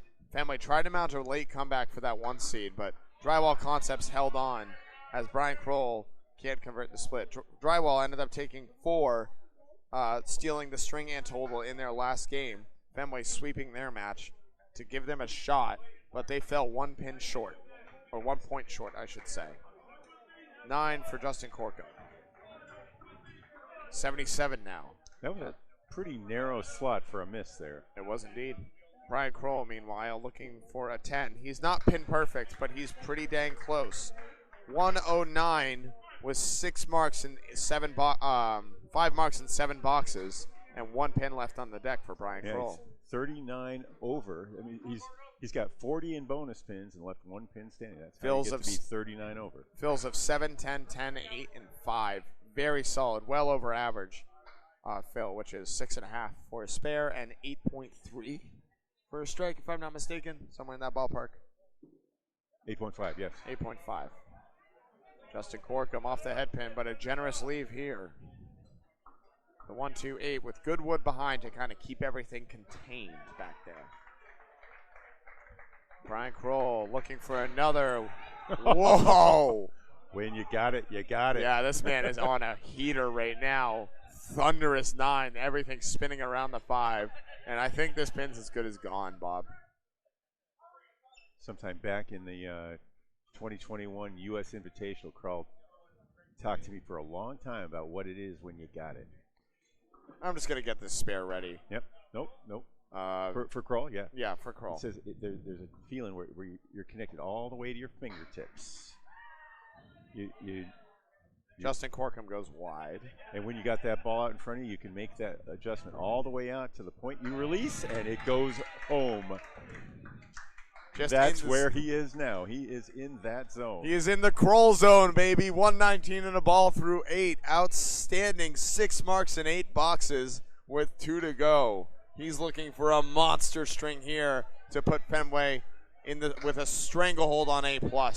Justin Corkum with a 10 won't be enough as he has a tougher road ahead along with his team. 60 is the lead now for Fenway Academy. 1 mark in hand on each. Jerry Dunn on 5 in a row, but Brian Kroll at 119 and a ball, the star of this string. Yeah. So, of course, Kroll came in after the regular season with the lowest average of all the starting bowlers, with 115. Yep. And but he entered the Kroll zone. Tim Jalbert rockets 7 as Blake Doucette 9. And is that the head pin left up? No, it's probably the 5. It looks like the head pin. Whatever it is, it's gone. I'm going to give him a head pin hit and a spare. I feel like he deserves it. Whoa! Well, that was a beautiful split conversion for Timmy Jalbert. The wood was decent, but he exploded for another mark. Blake Doucette came on for Matt McPhee here in the second.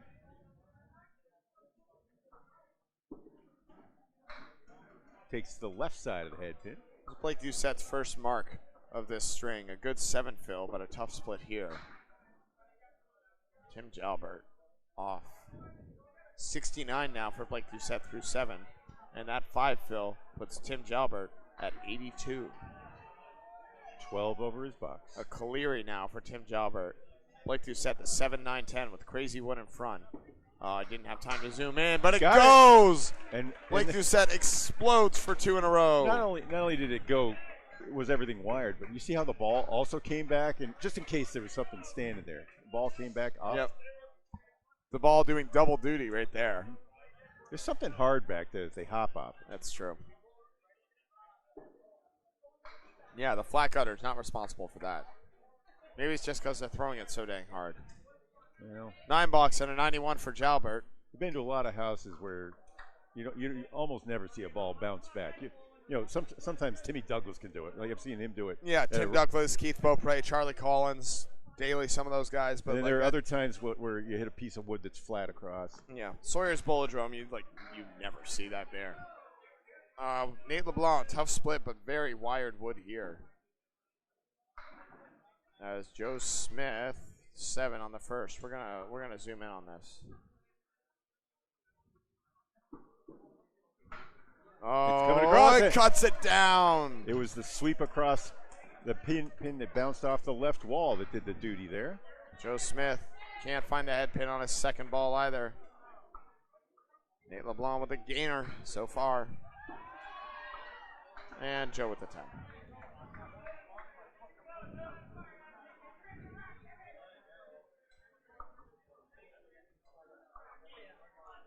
$13 boxes to go in this second string of 3. Head pin, the only thing. Oh, that was the head pin left standing. Thank you very much for Blake Doucette in the first. So I'm not giving him a head pin hit. Thank you very much. Only 4 on the fill for Nate LeBlanc. Frustrating, I'm sure. And Joe Smith trips up 7, 8, 9. Headpins now 52 apiece for the two teams. 53 for Fenway after that one from Joe.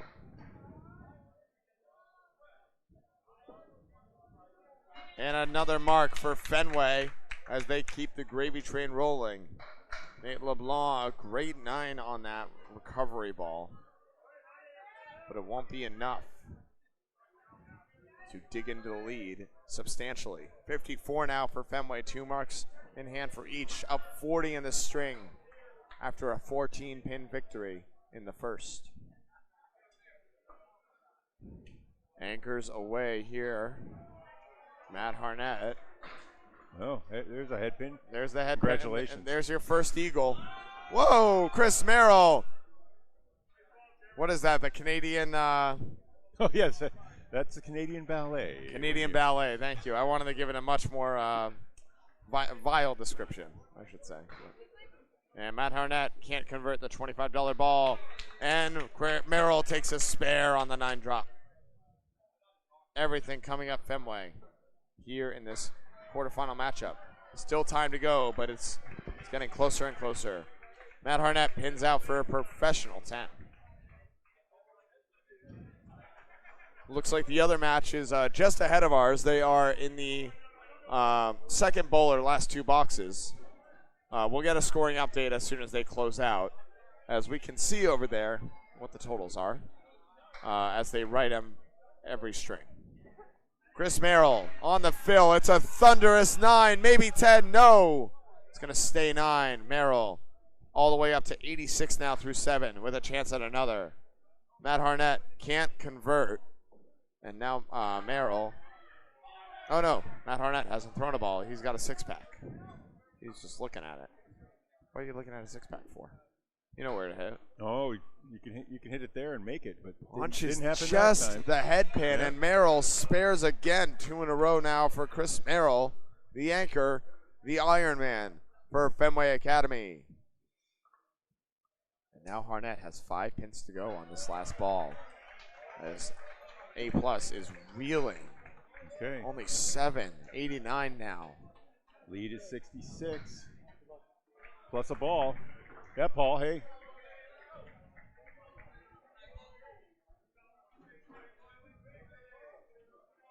Jerry Dunn on 5 in a row. Trying to keep it alive for Fenway, for A+. And Cole Fry, another split, but a huge ball. We'll take a look at that after Jerry Dunn fills his mark. The 4-6 with Weird Wood out in front. And Jerry Dunn, only 4. A little washout there. He's going to need a beautiful shot here to convert another spare and go 6 in a row. He is at 111 through 8, which would be, frankly, staggering, but Brian Kroll at 119 and a ball. Matt McPhee warming up. Oh, the ball comes back for Cole Fry. A beautiful spare conversion there. I was going to say Matt McPhee is warming up in the bullpen for A+. And Jerry, no good. Academy leads up late in the second string, 98 on Outlaw Rides. Academy leads up 98, defending champions late in the second. Who's bowling well over there, Bob, or Paul? All of them, pretty much. All of them. Everyone's on a roll. Is Justin Waters in? The pulled muscle, he's out for the tournament. Justin Waters out with a leg injury. So who's in for him? Is it Corey Packard? Corey Packard. Thank you very much, Wow. Paul. Big news there for Academy. He was hanging a few days ago. He managed a really great. You want to know what the great, rudest part? match. You want to know what the rudest part about this leave is for Cole Fry? It's not technically a split, but it's just as bad as one. Yeah. So that's his first non-split, but All the I pins hate are it all the together, yeah. same. But and he could pump it off that wood and maybe get the ball shooting back and forth and pins bouncing around. What did Jerry Dunn get in that last box? Looks like he's at 120. Cole follows that advice and almost connects. Yeah, that was a 9 for Jerry Dunn. 120. Looking at a tough leave here. The 7-9. We're going to zoom in real quick. Take a look. See if he can send it off the wall. And he does. Jerry Dunn off the 10. Cuts down the 8 for another spare. 130 in a ball now for Jerry Dunn. Trying to finish this one in style. A great substitution for A+, but not enough. As Fenway is expanding their lead currently. Cole Fry officially rewarded a 109. That's correct. Yeah. I should say that's what I have. They have it correct. I'm correct. And an 8 fill for Jerry Dunn gives him a 138. Bob Lee will confirm. Yep. The official score agrees, 138. That's the biggest string so far. Meanwhile, Justin Corkum at 87, but Brian Kroll here on lane 8 is at 119 and a hit. 1 pin left on the deck, Yeah, 6 marks in 8 boxes. Ooh, someone almost made an eagle on Outlaw, it looks like. Oh, Toaster Fire says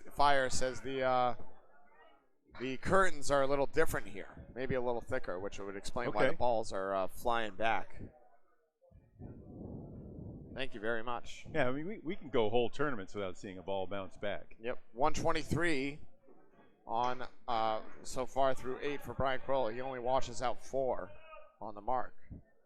His worst fill of the string thus far. He's dialed, though. He can still make a very pretty shot here. Gets it on. Oh, no.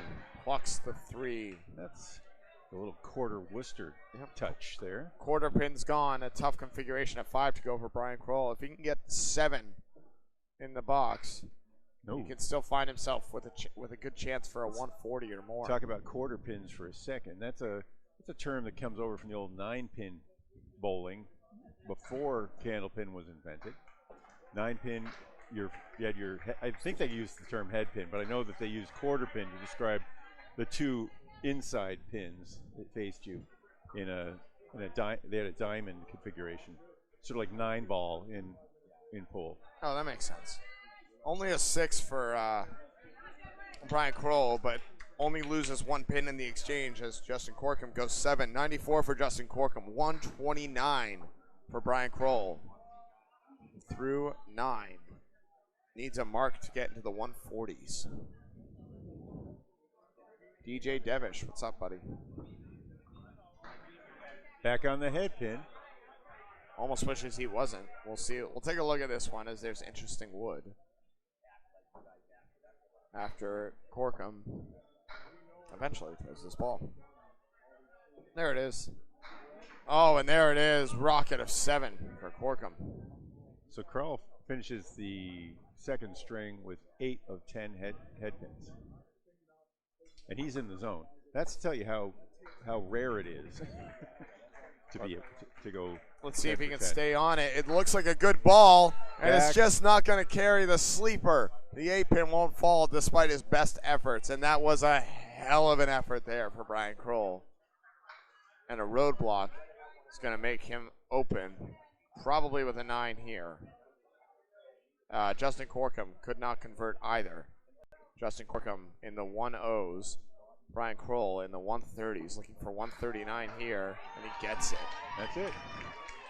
Huge string for Brian Kroll, up to 247 now, as Corkum with a 10, only 104, 233.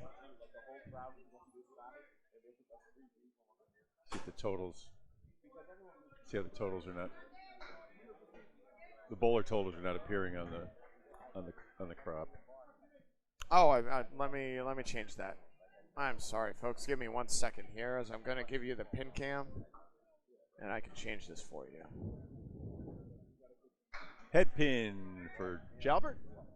Leaving the not bad at all. The 5 and 9 as the 10 slips over. Joins a pile out in front of the 5. Doucette on the head pin. Leaves a 4 and 1 split. Good catch there, Bob, as we're not perfect, but we're certainly trying our best. There we go. That should be a little better. Okay, the wood is no good. Jumper may have been left of his what he was aiming for, but there was a lot in there to tangle with.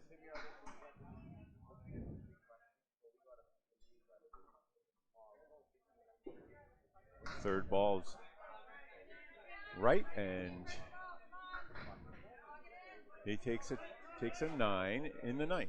9 for Jalbert. Do you recall if there were head pins on those? Yes, there both were. Both head pins. Splits? For Doucette. For Blake Doucette and a head pin for Timmy. Great.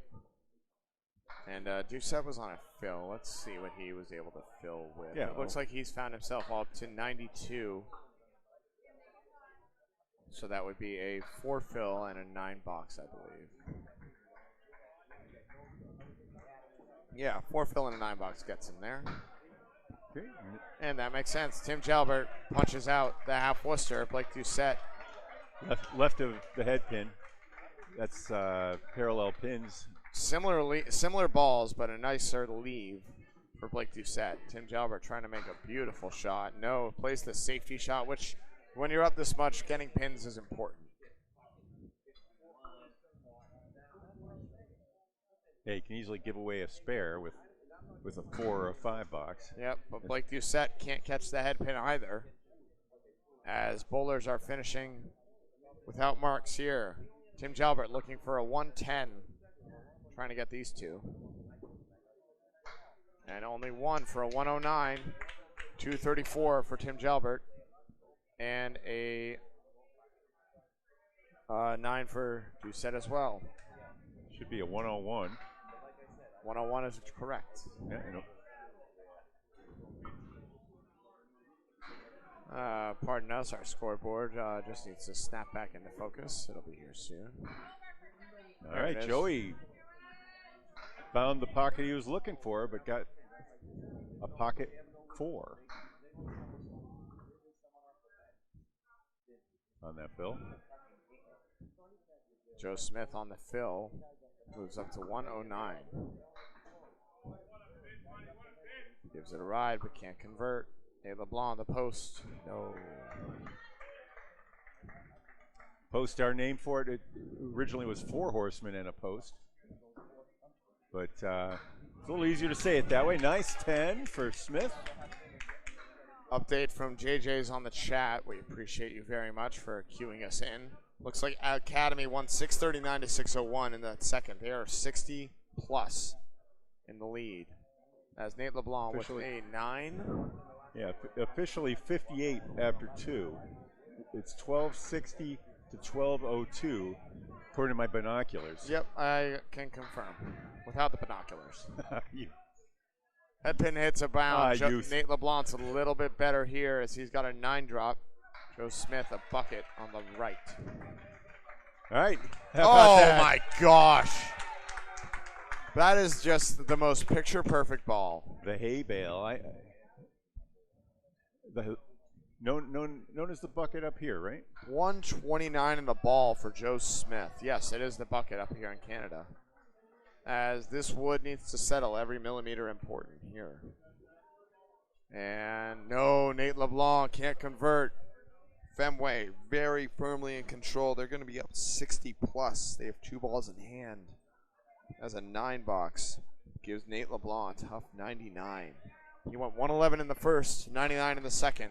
That total indicative of the 4th bowler, not the bowler himself. You know, so over there on that other lane, Outlaw has thrown 2 601s, and they trail by 60 pins. Good place to leave it for Joe Smith, ripping through the middle and taking 5 for a 134 finish.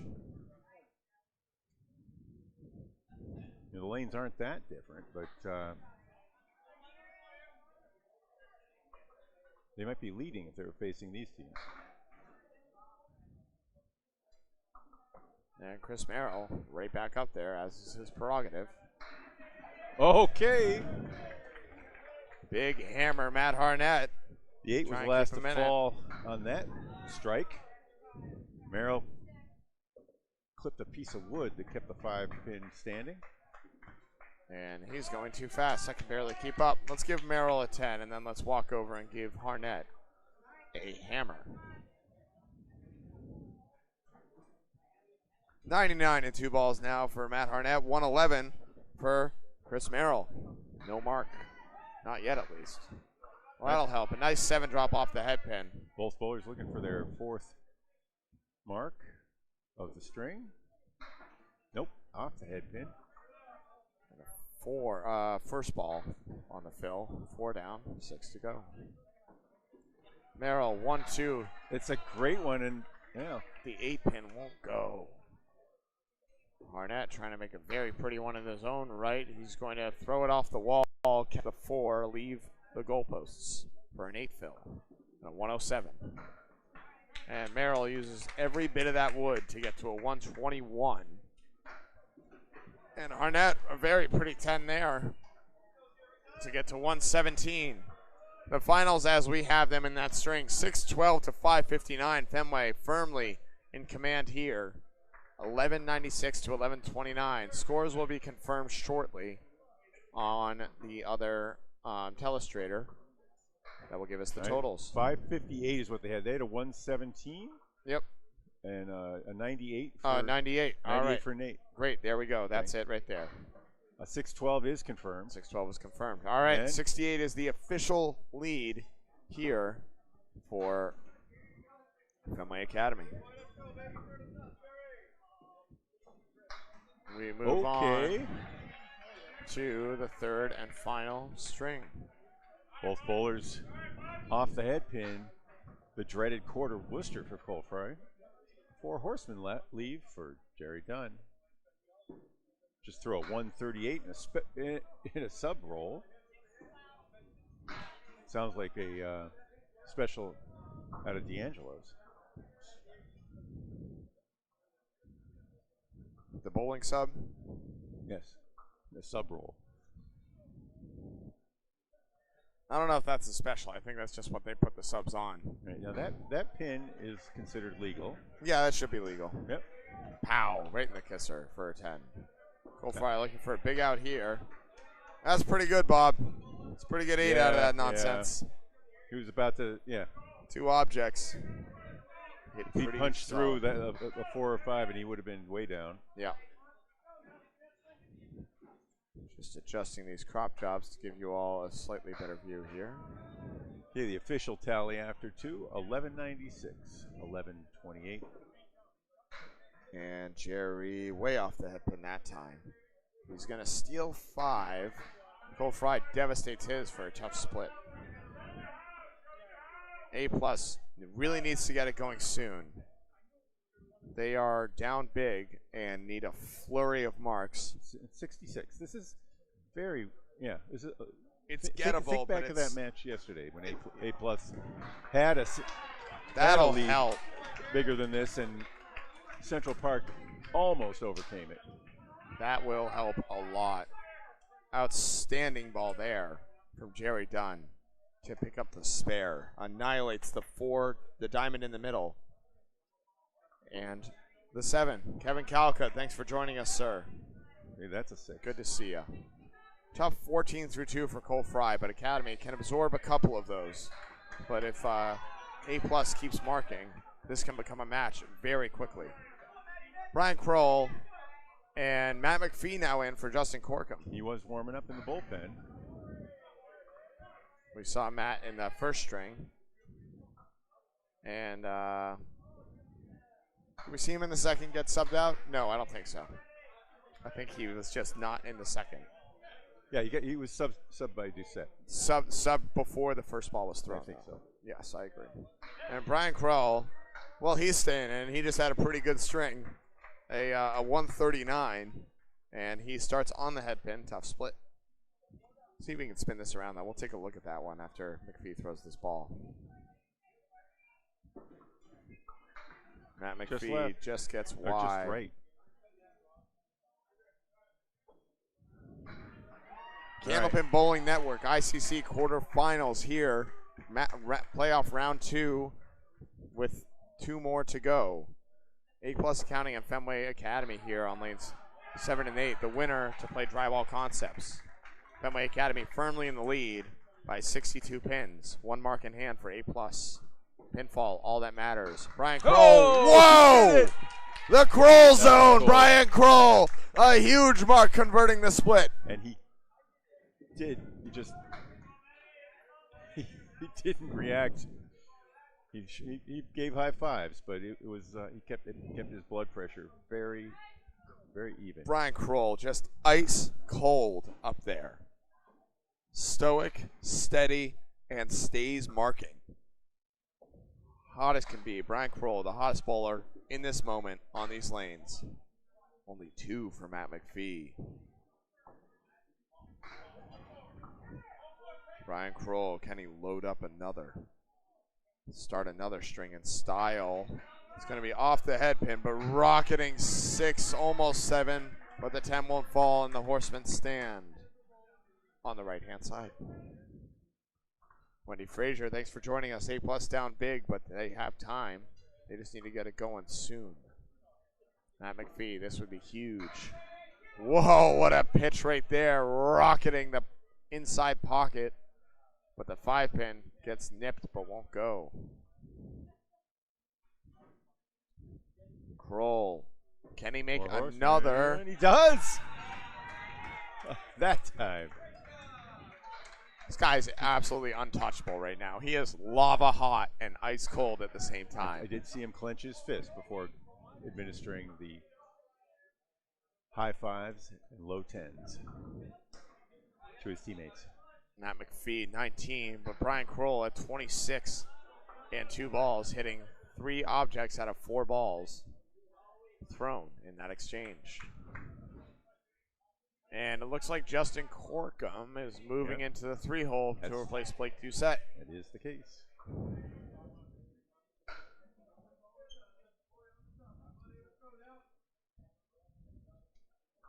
Justin Corkum in the 2-hole.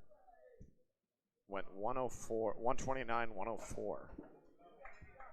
And in the 3, looking to do better here. He's got a right triangle with a heck of a lot of wood in front of it. Corkum, who bowls out of Pajos Bowling Alley in Lunenburg, New Hampshire. Tim Jalbert drops 7. I don't think we're going to see a sub from Fenway here. If it ain't broke, don't fix it.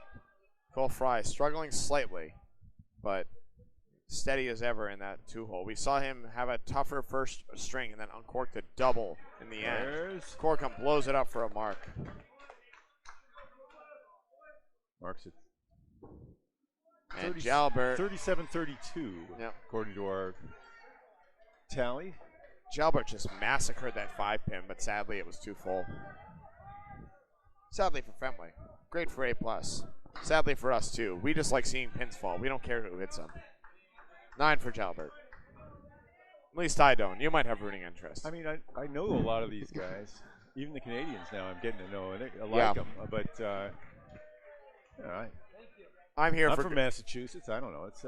I'm here for good bowling and a good match. The closer the better. So right now I'm rooting for A+ to make this a game. Just for the sheer dramatics of it. I'm also hoping for no scoring errors that decide a match. Yes. that was tough. I think in that case we had that one right. We did have that one right, night. but we were pen and paper. We didn't want to butt in, and we also weren't sure what was happening. Yeah, the official score, like we say, up at the table. This is done the old-fashioned way, overhead, like it is at Canal or Exeter lanes. Justin Corkum can't convert. You're allowed to move bowlers. Substitutions can go any way that they want. So bowlers can move positions, slot in. At the beginning of a string, you can do whatever you want. Once you start a string in a spot, I don't think you're allowed to move into another spot, though. I think that you're either locked in or you are subbed out. All right. And Corkum is going to have mystery ball there 10. from Jalbert. Yep, that's the Atlantic Ocean for Tim Jalbert right there. 18 through 2. And another sub as they are really just shifting things up. Doucette just shifting. Doucette moving down the line. Blake Doucette, that is. Not to be confused with Jason Doucette, who is on Fenway. We might not see him. Blake Doucette rockets 9. Blake Doucette, 121 through 25 strings this season. Yep, and steady as ever, Joe Smith has the horseman. $25 ball here for Joe Smith. Blake Doucette on his headpin leaves the 6. And spare. 39 miles an hour from Blake Doucette. And Joe Smith, good bit on that, but skies the 2-pin over everything.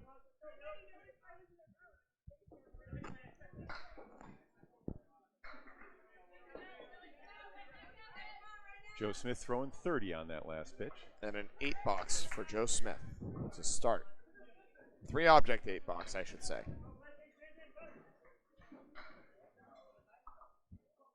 But yeah, as far as the moving positions, there could be gamesmanship associated. It's just about who's bowling well when and where people feel comfortable. Thunderous 8 from Blake Doucette on the fill.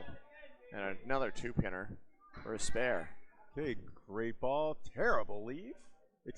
The wood's not terrible. The pins decided that was not a good ball. 7-10 split with a 5-8-9 triangle 5. We're just going to look at this, Bob, just because it would be so absolutely weird. Incredible if this went. The wood rolled out of it.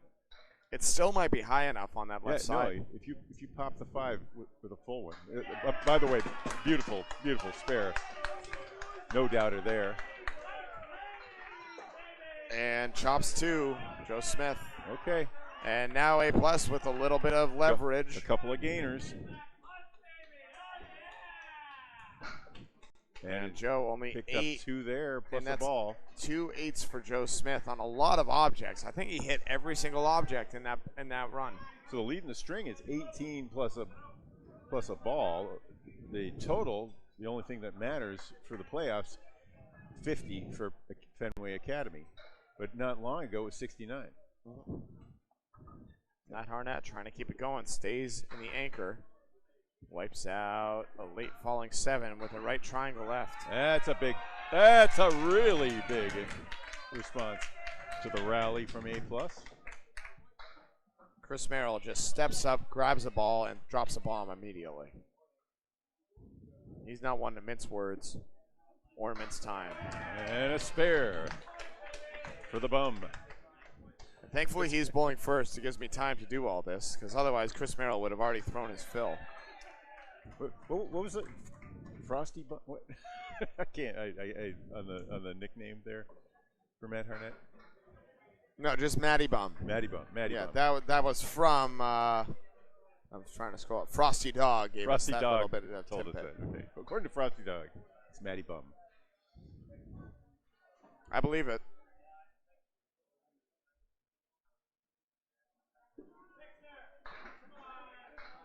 And Harnett on the spare, a tough 2-2 split. Merrill looking for a double, has a really brutal one as well. Jeez. I think you take aim at the triangle right. Red marks abound. We're going to zoom in before Harnett throws this ball, because you know Merrill's just going to rip it right after. See if he can convert this. He goes way wide. And Merrill snaps. You got 4 pins out of that. I mean, he'll take an 8 fill all day, I'm sure. Off of that really rough head pin leave. No fault of his own there. And Harnett is going to send it off the wall for a great 9, maybe 10. Nope, he'll gain 1 on the box, but lose 1 in the exchange. As Chris Merrill 26, Matt Harnett 25 through 2. Our total lead is 51 for Fenway Academy. A+ trying to pull together a rally. 40 boxes to go now in this string. A+ really needs to get a flurry of marks in a row like they did early in this game or in this match. Cole's right. Cole's struggling to find it recently. He's bowled, how many games has he bowled? Looks 27. Like 27 of the 33. I wonder if there's a little bit of fatigue on this early Saturday morning, as the body might need a little time to warm up. Jerry Dunn on the fill, 5. Their top sub has been Danny Allard. He only bowled an 11. Jason Doucette, 9 strings during the regular season. Evan Reba only threw 1. He did pretty okay in that one though, 119 or 115. Oh, Jerry, what a bid. Cole Fry a much better ball on that second one, but it didn't go. There it is. And a 10 for Fry. And his ball comes rolling back. Yeah, Chris Merrill versus Corkum would be the most lopsided timing matchup in Candlepin in history. If those two were head-to-head. You are right. You're losing.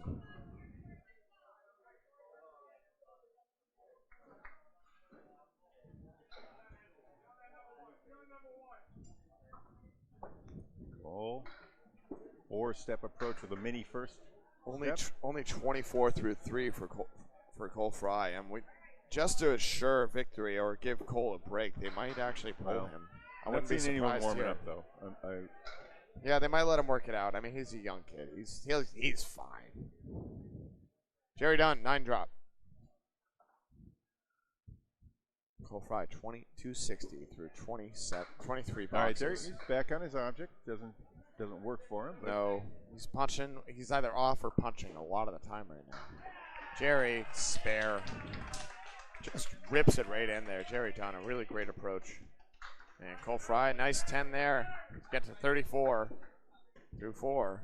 And A+, the lead in the string by 22 now. Only down 46 in the match. They're cutting it into it now. They have an extra ball in hand. Yes. This might get interesting if they can keep it going. Brian Kroll trying to almost single-handedly stave it off right now, though. Already on 2 in a row, coming off a huge string. Jerry Dunn is 43 over plus a ball through, and he came in as a sub at the beginning of the second. 45 on 45, yeah. Is that a 139 he had, or yeah, 45 confirmed. Brian Kroll had the 139. He had Jerry Dunn a 138. Okay. And he's 35. Speaking of 139, Brian Kroll on another mark. Just thunders 6, but a tough 2-2 split. There is no one in this world I want shooting at this split more than Brian Kroll in this very moment. Wow. That's a quarter Worcester. Yep. Woof. Brian Kroll, let's see him do something silly. Oh, man, blows it up nicely. The wood just can't come over. Matt McPhee, a safety ball there. Yep. And he has the inverted spread eagle. Cool. This is not a $25 shot. It is the opposite pins that would lead to a $25 shot. And there's wood on it. Nope. Oh, that one got Kroll, away. Tough 8. Kroll has a touch ball, but it is 33 and 34 miles an hour. That's up in the zone you want to be in. Yep. Kroll gaining 6 on the fill and another pin in an 8-7 affair in the third. Pushes the lead back up to 53 for Fenway. However, it's 2 marks to none in favor of A+ now. As if they can string a few together, all of a sudden this can tighten up in a hurry. There it is. Brian Kroll says, no. Bump. We're not tightening up here. He throws an absolute missile off a tough 8. First 8 box he's thrown in a long time, if ever in this string, actually. Only threw a 6, actually, in the last one. He has a 6, a box, and a 7 box, and everything else has been 9 or better, with mostly 10 or better all the way through. Okay. And Matt McPhee, spare. Had the wood in the back to help on that. Was that a lambda or a diamond? I saw it as a diamond. I think it was a diamond, too. Sleeper was back there, I think. Let's give him the head pin. Oh, yeah, it was that was my. It was a head pin. I just wasn't sure if it was a triangle or I knew their sleeper was back there. I just didn't know if that was the 5 or the 1. And now we know. We're all caught up. We're all on the same page. Same wavelength as Stars and Strikes was doing earlier. Jalbert, 7 off the head pin. Good 3-pinner with really nice wood to take that. And when he says off the head pin, he means off of the head pin. Yes. Not from the head pin. Yes. He did not hit his object. There's the diamond that trips down into the 2-5. Similarly for Jalbert here with that wood there. He's just got it. Do that. Just do that. It's so easy. Just hit it at a 45-degree angle. Make your cut. He had a pretty wide berth, but that was just about pitch perfect on the outside of that 3-pinner. Justin Corkum. Oh my goodness, he hit it. He touched it. He hit it. Look at it wiggle. He can't believe it. I can't either. The crowd in disbelief here. They're saying, what do you mean? Candlepin Bowling Network, we appreciate the 250 of you tuning into the semifinal matchup. A+ trying to mount a huge comeback here. They came into the match, or to the string, down 68. They've cut it to 53, but they have an extra mark in hand. Brian Krull trying to keep them at bay. He's at 50 and 2 balls coming off a 139 string. Candlepin Bowling Network, always free to subscribe, never a charge. Please follow and subscribe, or follow and like the stream. Drive home to us. Tell your friends, 8-10. we're having a lot of if I think you will too if you tune in with your friends. 8 Phil, Tim Jalbert. And splits it bound, a 3-way for Corkum. We are definitely looking at both of these. As Jalbert looking for answers as well from his team. Strangely, Corkum's, I think, is a little bit wired. It's how do you carry the 7, Bob, is the only thing for me. If he hits the front, the wood, I guess the ball then may not take out the 4-7. I'd be worried about the 7 here, even if that wood is on the 4.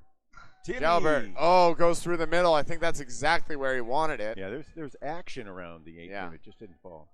Corkum, meanwhile, we're going to be looking at this for a minute. He's going to wind forward and back and up and down and up and down, up, down, up, down, up, down, up, down, up, down, and delivers. Nope. Well, that's not where we wanted to be. I can promise you that. I don't think so. He might have been trying to shave that piece. I think he was looking for the cap there. Oh, okay. But that's just smashed the 5-pin in the teeth. So anticlimactic second ball from Justin Corkum. And not the third he's looking for either. 43 through 4 for Justin Corkum, 46 for Tim Jalbert. Both bowlers with 1 mark. And Fenway 2 pins left on the board this one. Looks like they took 10, 12, 13 of those pins back, and it's a 63-pin lead. Yep, holding serve, all they need to do here. Joe Smith, he hit 6 objects in his last trip. We're down to the last half of the 3rd string. Bottom of the 6th? I don't know. Yeah, sure. It's more towards the 8th, I think. Maybe the 7th inning stretch. Divide it up into 6, yeah. Blake Doucette, 6 on the fill, off the head pin. Joe Smith on his, misses his first object of the string, though.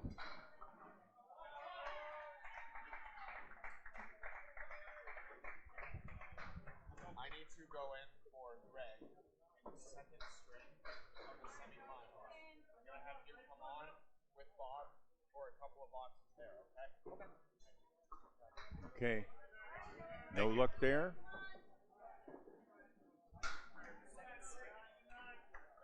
A 9 for each.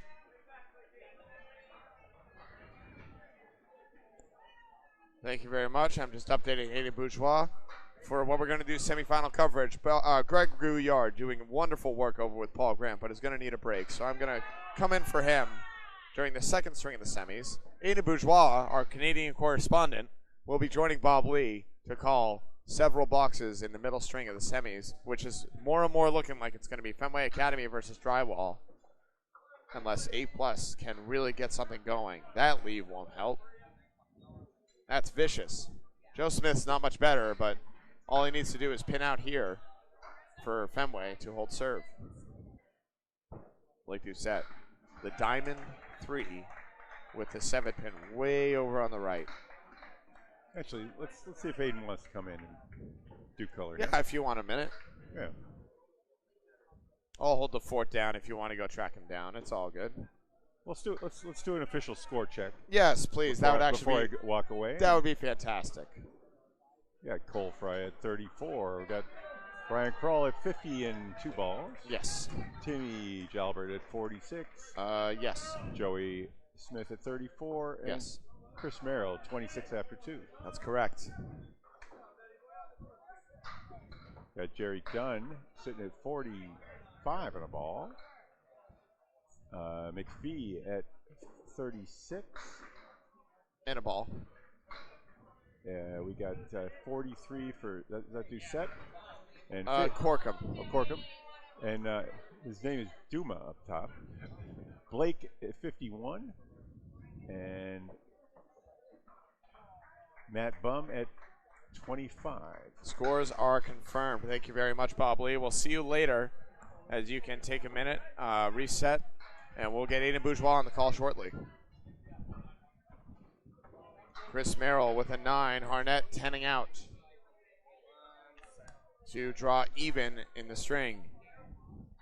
And Ayden Bourgeois, our Canadian correspondent. How are you doing, sir? Oh, I'm doing all right. You? Great. How's that match over there? Academy seems to be firmly in control. 76, I believe you said was the number. Last time I checked there a few boxes ago, I asked their captain, Mike Machichi, and he said it was up 76 pins. So that's the information I'm going to take for now, but we'll get further updates once we get further in the string. I believe Cheech. He's a good dude. He knows what's going on. Fantastic guy. So Merrill, very fast bowler here. Almost trips up the 6-pack. Can't convert. And Harnett looking at a clipped wing eagle. Very tough shot here for Matt Harnett. See Fenway taking the lead in marks now. 40 to 37 with the fills over 30, 36, 38 over even. And Merrill with a 10. Harnett trying to get 3 at least. And he gets all of them for a beautiful conversion for a 10 box. That was a sexy 10. Very sexy 10. Very sexy 10. Top of the order now. We'll see if there are any subs here. Cole Fry steps back up to bat. He's had a tough one so far. Jerry But Dunn, they're obviously, keeping him in. Jerry Dunn obviously can't come out due to being on the spare. No, and why would he? He's at 45 and a ball. He's bowling pretty good. So far, so good. Pin perfect through 4. Fantastic lefty bowler. So the best bowler on the planet right in this very moment might be Brian Kroll. He just went 139, an outstanding string, and he's in 3 of his last 4 marks right now. Incredible. The Kroll zone, as I'm calling it right now. He's just dialed. That's an 8 fill on Jerry Dunn's spare. Put him at 53 through 4 boxes. Keeping me honest. He's off the head pin now. Cole Fry with a right triangle on the left side. Not to be confused with the left triangle on the right side.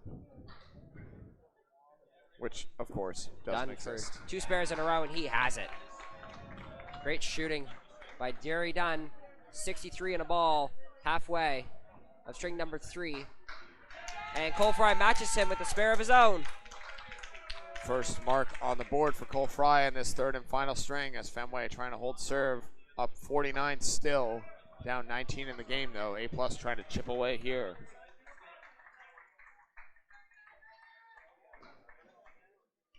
Still 29 boxes to go. Jerry Dunn, very, very fun bowler to watch in 2023 when A+ ended up taking the championship. Last time it was in Moncton, and there's a hammer! Fantastic bowling by Jerry Dunn. 3 marks in a row. 4 marks in 5 boxes. And Fry tries to match him, puts a 9 on his fill. A 53 half for Cole Fry and a 73 half for Jerry Dunn. And on a strike when he heads up next. 20 boxes are huge right now, but Cole Fry answers with a 19 of his own. And a spare, converting the kingpin. Put him 2 marks in a row and 63 and a ball through 6 boxes. So Jerry Dunn up 20 in a head-to-head matchup, but Fenway Academy still bowling exceptionally, especially on the back of Brian Kroll. He's at 50 and 2 balls through 4 here. 3 out of 4 marks. He did not miss his 8 bucks by much either. That 3rd ball got away, but he was almost converted a beautiful 2-2 split. Matt McPhee on a mark. McPhee definitely wants as many pins as he can here, trying to climb back up on his bowler in the head-to-head match, and he shoots it left for a 3 fill. Unfortunate. I don't think Kroll's gonna match that. I think Kroll's gonna throw a big one again. I think he'll throw 7 on this first ball. And would you look at that? Ayden Bourgeois reading the tea leaves there. The 7, the 8, and the 10 with wood all around it. Can we get a closer look at this wood, Duncan? We absolutely can. I'm going to wait for McPhee to throw this and not jostle the viewers. McPhee for a spare bid. Great. Oh, how close did he get there? Crazy. That's 4 pieces of wood. 2 in front of the 7, 8, and 2 in front of the 10 pin. Yep. Where do you hit this? Do you hit this right at the 7 pin? There's 2 places I go here, Ayden. It's either right at the 7 or you try and catch the cap way over on the right side, I think, and try and set it because there's double wood right there. I feel like chances are you go for the cap. He's going at the 7 and sweeps it all the way through. Brian Kroll, what a shot to stay hot. McPhee with a 10. Brian Kroll in the zone right here. He's on a mark. He has a 20. He's at 70 and a ball.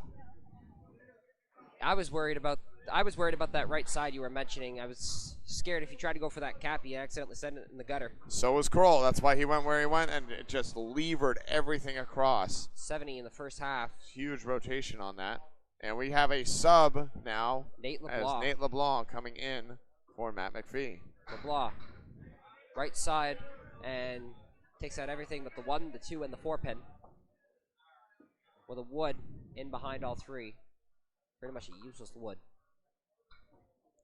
Kroll. Trying to stay dialed here. He's on the head pin again. And a baby split here. The wood out in front. Might be a roadblock. It looks like it's getting away. LeBlanc. The spare bid. 59 and a ball through 6 boxes. Coming in for Matt McPhee. A+ looking for any answers they can. But Brian Kroll with this baby split. The wood out in front. He should be able to get around it. Either get around it, or I think if you hit like a corner of the cap. Oh, he was going towards the cap, Ayden, I think, but he just got by it. Brian Kroll open, still marking in 4 of his first 6, looking for an 88 through 6 here with a 10. Be a fantastic start to 6 boxes. Even with that 9 ball, still puts him at 87. Sort of the same ball twice. It wasn't the right ball the first time, and it wasn't the right ball the second time. So Kroll chatting a little bit about it with his teammates. Yep, and it looks like Academy's up 110 with 20 boxes to go. That match all but over. So we might get a few more viewers tuning in for the end of this one. 269 right now. We appreciate each and every one of you at Candlepin Bowling Network. This is Duncan MacDougall and Ayden Bourgeois, our Canadian correspondent, on the call. A+ trying to mount a comeback, but Fenway Academy holding strong, up 62. Corkum on the head pin. Huge strike there for A+. They're still trying to climb back in this match. Down 62 right now in that strike. Jalbert almost had other plans, but he gets hosed by this leave here. Really powerful ball. And the 4-5. I think the one thing I would hate to see here with Justin Corkum, if he went up against Chris Merrill. We were just saying that. I think Chris Merrill, if they did 5 at a time, Chris Merrill will be done before Justin Corkum finished his second box. Look at this. Let's see if Jalbert can sweep.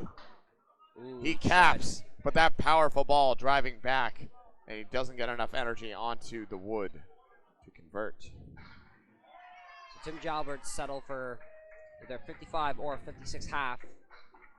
And he converts the 10 pin, or the 10 on the 5 pin, and put him at 56 through that first half.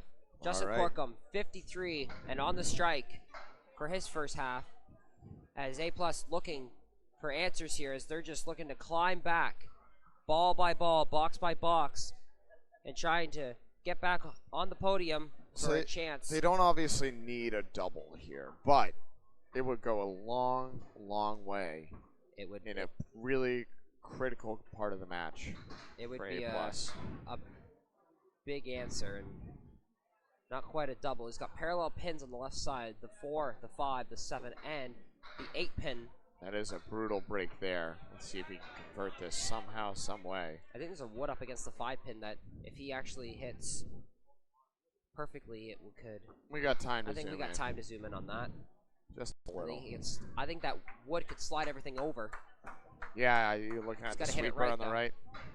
He is too. He did it perfectly. Justin Corkum, spare on strike. Oh, Jalbert with the answer. Hammers the six-pack home.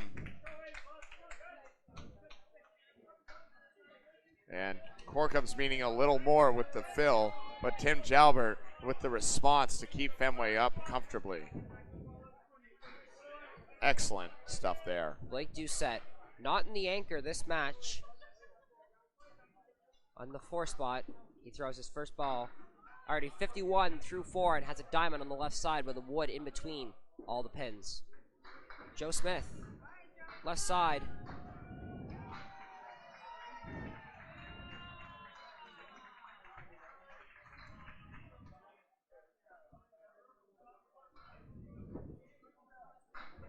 You set spare.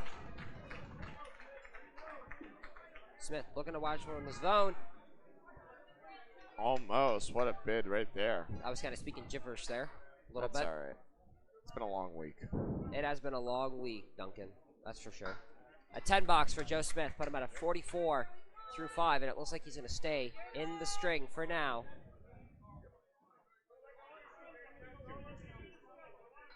Doucette 61 and a ball. 52 pin lead minus what Doucette throws on this first ball here in box number 6 of string number 2 or string number 3. On the head pin, has a triangle 3 on the right hand side. Bump that lead down to 45 pins. Smith looking for a break. Has the 2 and the 6 pin. With wood all over the place, it's pretty much useless. Doucette for his spare bid, and he's got back-to-backs. 78 and a ball. A+ with a flurry of 5 marks in a row. 6 in their last 7. Trying to stage a comeback here. Joe Smith can't convert. Wiggles the pin, but it won't go. He'll check 9. 53 now for Joe Smith. And A+ all of a sudden, 44 down, but 4 hits to 2 in their favor. They're running out of time. However, this is the kind of spark they need Both anchors to make a run. Both anchors 45 through 4 boxes. Matt Harnett on lane 8 and Chris Merrill on lane 7. Harnett right on the head pin. Merrill rips it. Chunks 5.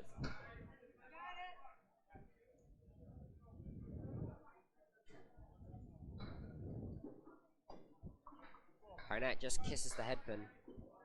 Merrill tries to cut it over and only knocks out the 6 pin.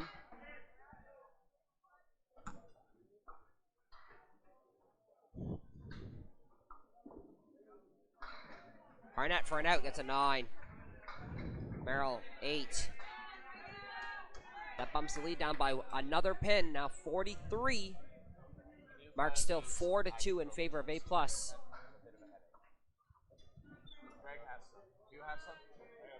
Harnett waiting for the lane to reset, now throws. Thank you. And plasters the guts. Plasters the guts. I like that call. True spread eagle.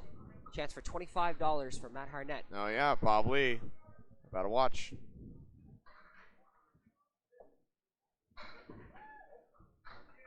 Oh! Chance for Harnett. Merrill for And his spare, and he's wow. got it. Great shot. Chris Merrill, are you kidding me with that one?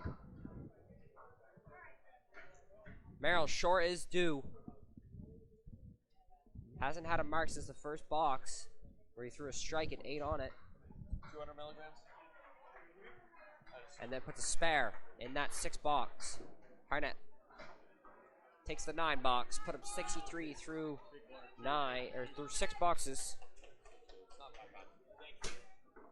Harnett a little frustrated.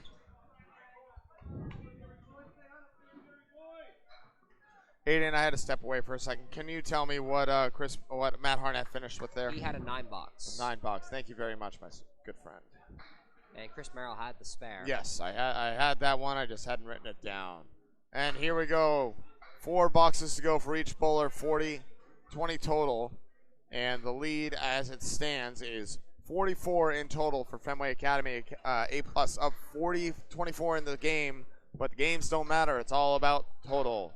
If I'm correct, it's a 5 fill on Cole Fry's spare. You would be correct. No head pin to speak of for Cole there. He had 2 big boxes in a row, trying to chain another one here. Jerry Dunn was on the head pin and Cole dropped did, 7 on the first ball. Cole did everything but make that. He hit it right in the perfect spot. He really did. That pin flew right between the 4 and the 7. Dunn for a spare on strike. And Won't go. The ball's going to rattle around. Oh, it looks like it might take that 3 pin. And it's coming back, and it still dives in front. And I don't think that's going to get anything here. Those flat gutters in Moncton. Crazy. Crazy action. The 7 pin doesn't go. Interesting. He wiggled it. A lazy 9 box. Take a 9. And that's a fantastic 10 by Jerry Dunn. Put him at 101 through 7. Cole Fry 77. Jerry Dunn winning up in the head-to-head match by 24 pins.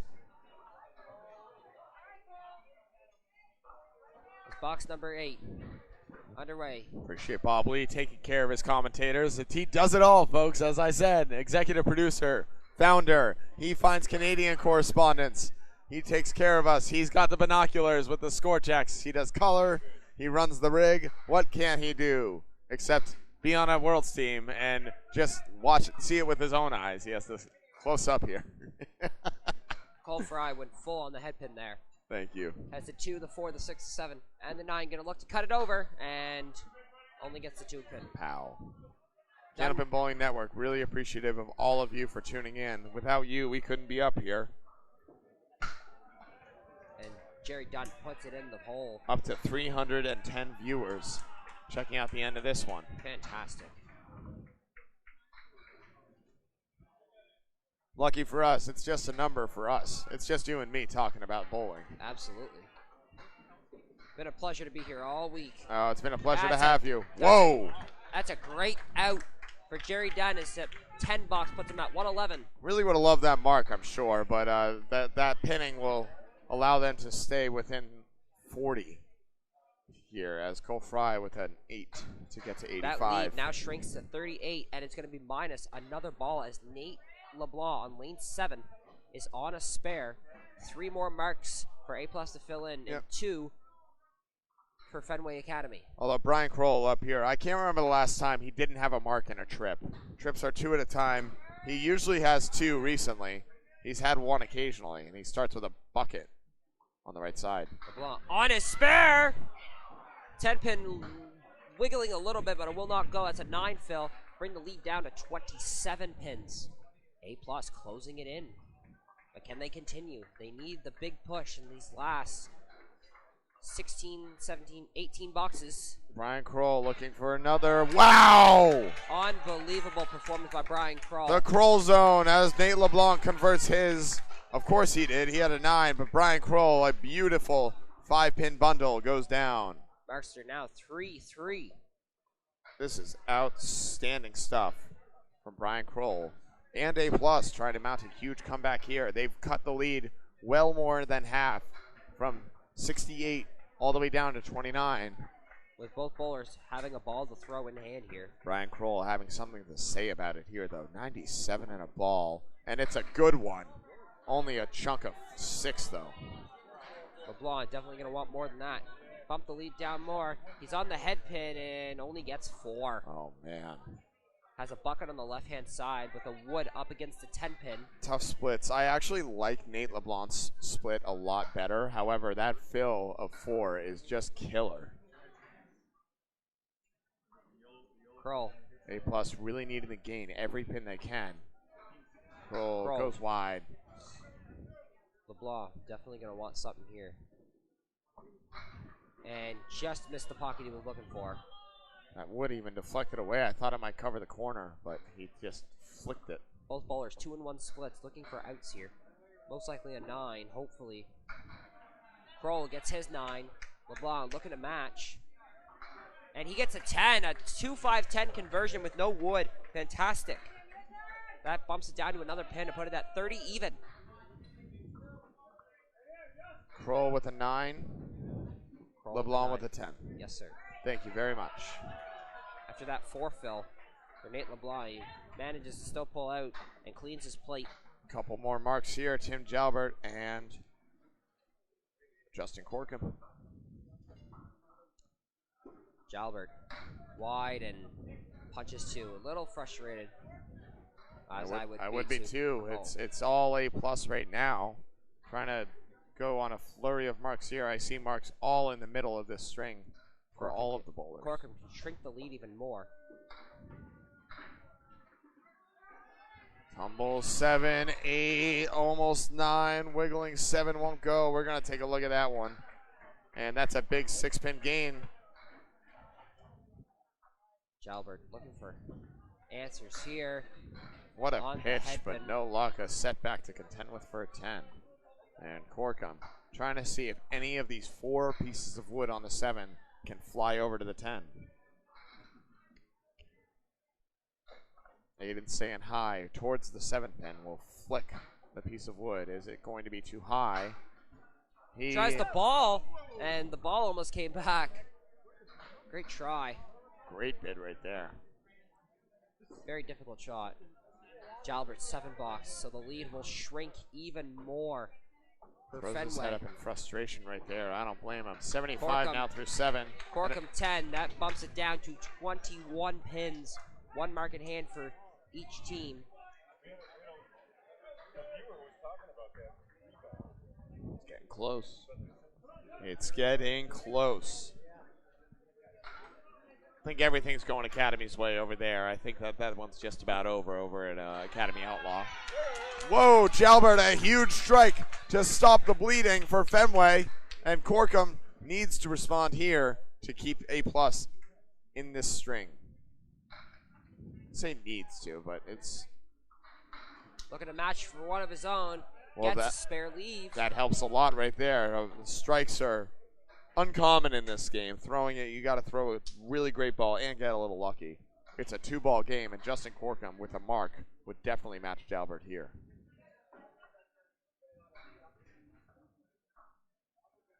Corkum's had a couple of weird wood leaves, A+ in general. They've hit a lot of them recently.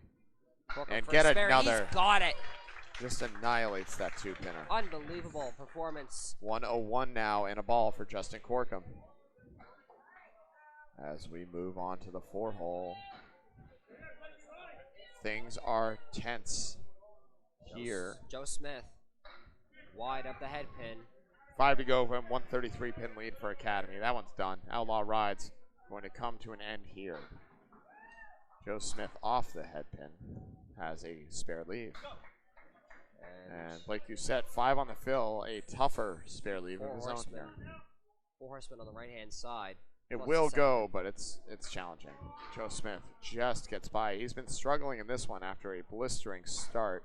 If Doucette makes this would put Fenway's confidence down a lot. Oh. He's got it! Blake Doucette, are you serious?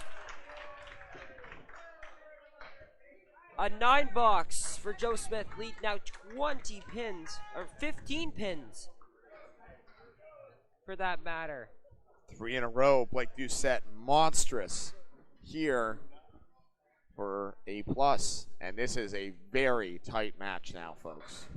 15 minus this ball. No quit on A+'s side. Down 68. It's now 15. And this fill can trim it to single digits. Joe Smith off the head pin. Only took 4. Doucette On the head pin and tough leave, but a 7 fill. Bring the lead down to 8 pins for Fenway Academy. extra ball in hand for Fenway. Chris Merrill and Tim Jalbert on a spare and a strike. But Smith a try, and Blake Doucette, if he makes this one, A+ is going to go off their rocker. and they're also probably going to end up, there's a chance they might also take the lead if they do this. We definitely don't want to say anything too loud, but this could be a very big shot for Blake Doucette. Oh, and he's too full on the 3 pin. It's a good object, but not good enough. As Joe Smith, Smith for an out. the Gets consummate pinner, 10. Only 72 through 8. He had a Joe 134 Smith on had the a 9 second. there. Got a 9, thank you. And an 8 box. 108 for Blake Doucette. 71 for Joe Smith, and now we're on to our anchor bowlers, where the lead is 9 pins plus whatever Chris Merrill throws on this ball, and there's still 12 boxes that remain. Merrill on the spare hammer!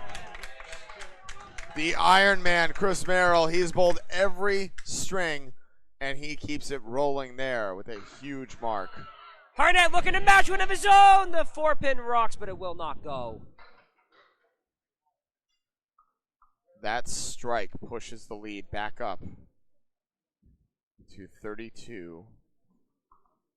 Although with Harnett trying to get this single to bring it back into the 20s. He's already in the 20s, but this will help him. Yeah. And Harnett gets it. Chris Merrill, 83 on a strike. Matt Harnett, 73 on the spare. Both bowlers have extra balls to throw to add to their strings and to help this total either go up or down. Merrill for a double. And he's got a 4 triangle on the left-hand side. Beautiful wood there. Harnett on the spare and a man. 5. Merrill, another. No! He hit it great, but somehow, someway, the 8-pin didn't fall. Harnett trying to make a miracle. No. Tries it. Thank you. Merrill for a 10, he's got it. Harnett looking for 9 at least. And he will get that 9, and he's going to wait as this wood. Nah, it doesn't have the umph. You never know. All it takes is a little bit of wind. Last 2 boxes. Bob Lee confirming scores here. These are 10 boxes to go total. The lead all the way down to 24 after it was 68 in in Fenway Academy's favor. 1 hit in hand, both in the 3-hole. Justin Corkum with a spare. Tim Jalbert with a strike. Scores are confirmed accurate as A+ with a lot of momentum. And Chris Merrill brought it back as Brian Kroll looks to keep it going and finish strong here. Jerry Dunn having a great string of his own. And tough break there. Wow. That wood is going to go no, just it's too against low. the 9-pin. Fry has been struggling in this string. He's going to throw a half Worcester ball and chunk out 2 more for a 6-pack. I think I don't know. Do you go on the right side of the 5-pin here or the left side of the 4-pin? I actually try and send the 4-pin off the wall. This place is really active sidewalls. I go on the right side of the 4-pin. That's what he tries to do, and it goes right in the middle. Fry for a spare. And snapped it in, but just couldn't carry the king. He still was looking to gain as Jerry Dunn is either looking for a solid 8 or an impressive 9 or 10. He's going to have 8. Fry with 10.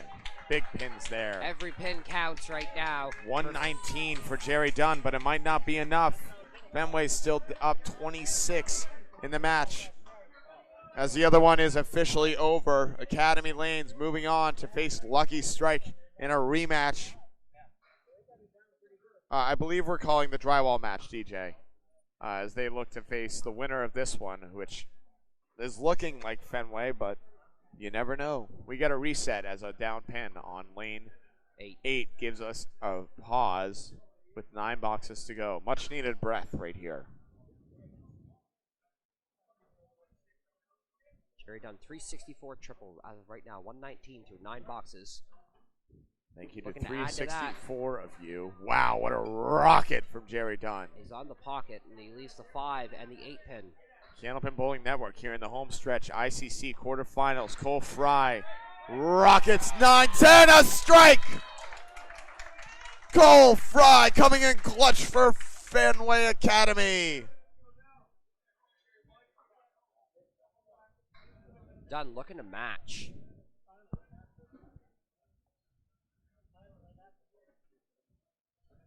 Ooh, the late dropping pin, and Jerry Dunn balks up at the line.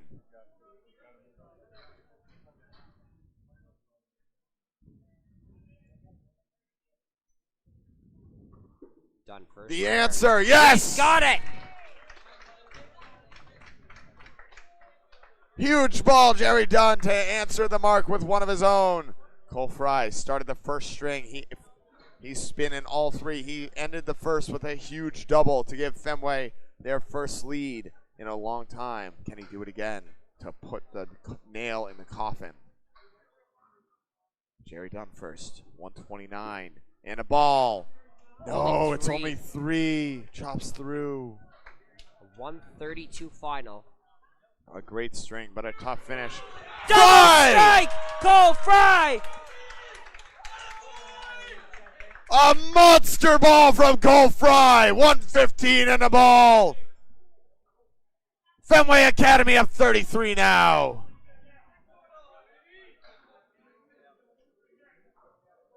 Cole Fry does it again in spectacular fashion.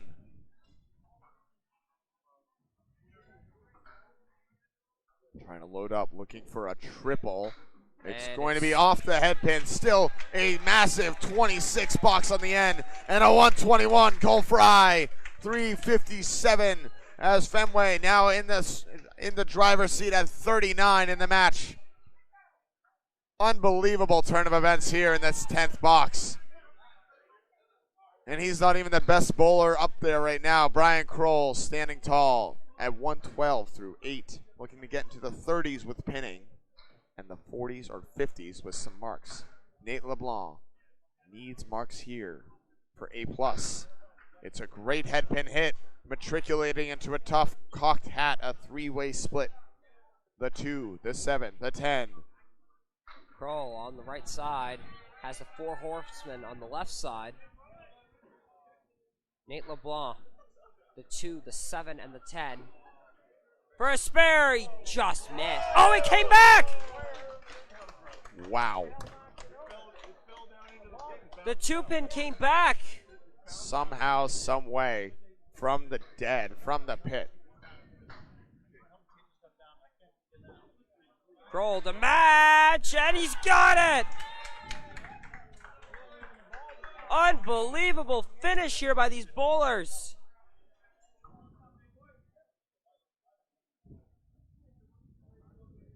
$122 and a ball for Brian Kroll. 102 and a ball for Nate LeBlanc, which was originally This is Matt McPhee earlier. Matt McPhee's string. Yes, I was trying to think of who it was. Brian Kroll can put the dagger in right here. Oh my On the head goodness, pin. what a ball. 130 for Kroll. Tough wood on this 2-pinner. Hit it But high. Brian Kroll. Hit it high and it goes. Hit it high? Hit it Let's high. see where he It's goes. on the 5-pin. All right. It is on the 5 for sure. Just gotta hit it high. Then that should go. Nate Taking it- LeBlanc, take- no. Let's zoom in on this. It's up against the 5-pin. I think if he hits it high, he just can't cap it. Because if he caps it, it's gonna. He can go as low as possible, maybe, too. He could go low, but I think he'll go high here. High is a bigger target. He goes low and doesn't go. Red line was definitely not the place to go on that one. No, and I don't think that's where he was aiming. Absolutely Nate not. LeBlanc with an 8. And this might be it for A+, as their comeback may fall short. Brian Kroll in the driver's seat looking for a 140 after a 139. And he And gets he a goes- pair of 139s to finish with a 386 triple, 108, 139, and 139, giving Fenway Academy a 43 pin total heading into the last 6 boxes with both bowlers on a mark coming up. Justin Jalbert. Corkum on lane 8 and Tim Jalbert on lane 7. The only marks in the string for the teams right now, a strike and a spare We're in to be filled. We're in the position right now where any mark from Fenway Academy would basically require A+ to double. They're not going to throw balls away. They are going to pin at the minimum. Corkum on the spare, on the head pin, has a triangle 4 on the left-hand side with no wood around it as that wood, which I believe was the 2-pin, is rolling away. Jalbert on the head pin, 7-pin rocking. And Jalbert set up for a big spare that might put this away. Looking for a 20. Justin Corkum has to convert this triangle. Tricky triangles and a bad, always, never fun when you have to make them.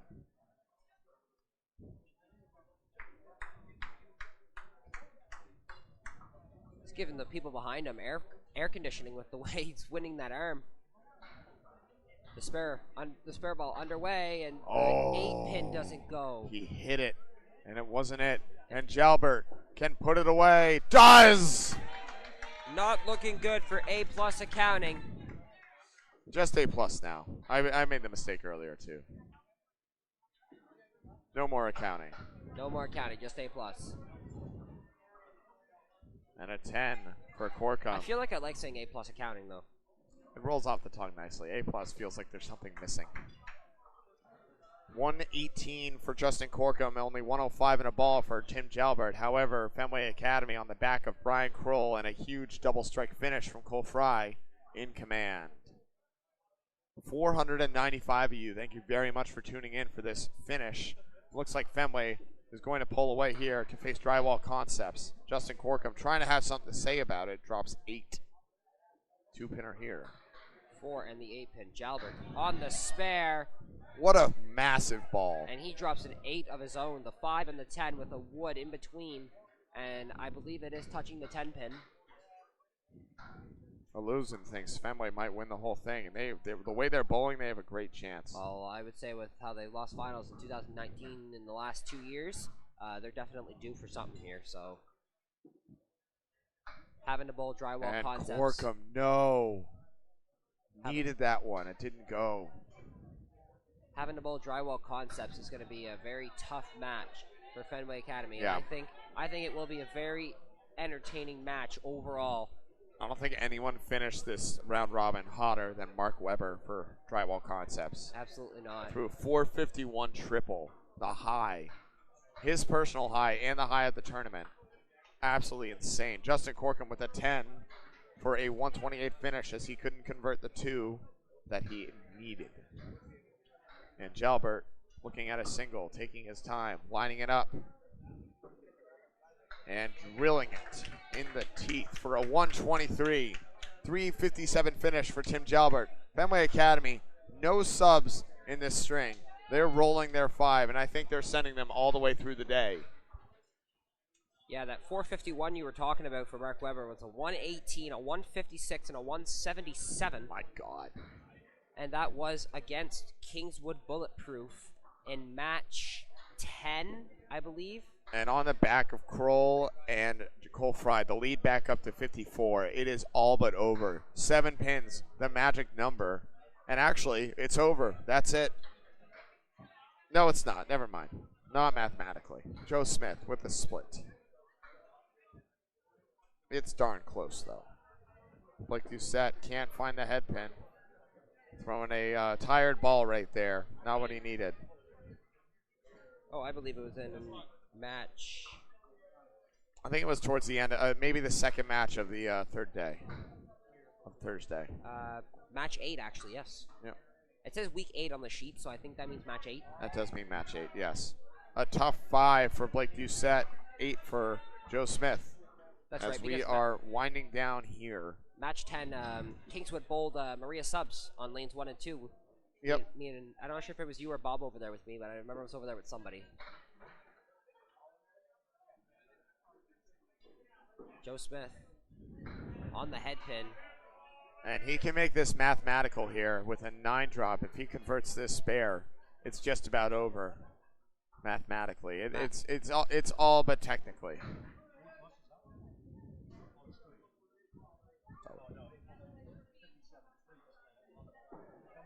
And Joe Smith, bang! The nail in the coffin, finally. That should just about do it. Fenway Academy will be moving on. They will be bowling Drywall Concepts here on Candlepin Bowling Network YouTube. Paul Grant and Greg Gouillard will have the call of the Academy Lanes versus Lucky Strike Exeter match. That's going to be a barn burner. Smith, a weird forefill. Finished with a 93 string. Blake Doucette with a 9, I believe. And that was Joe Smith's only mark of the string. And Blake Doucette's 9 gave him a 122, but it's not enough. Already 62 pins.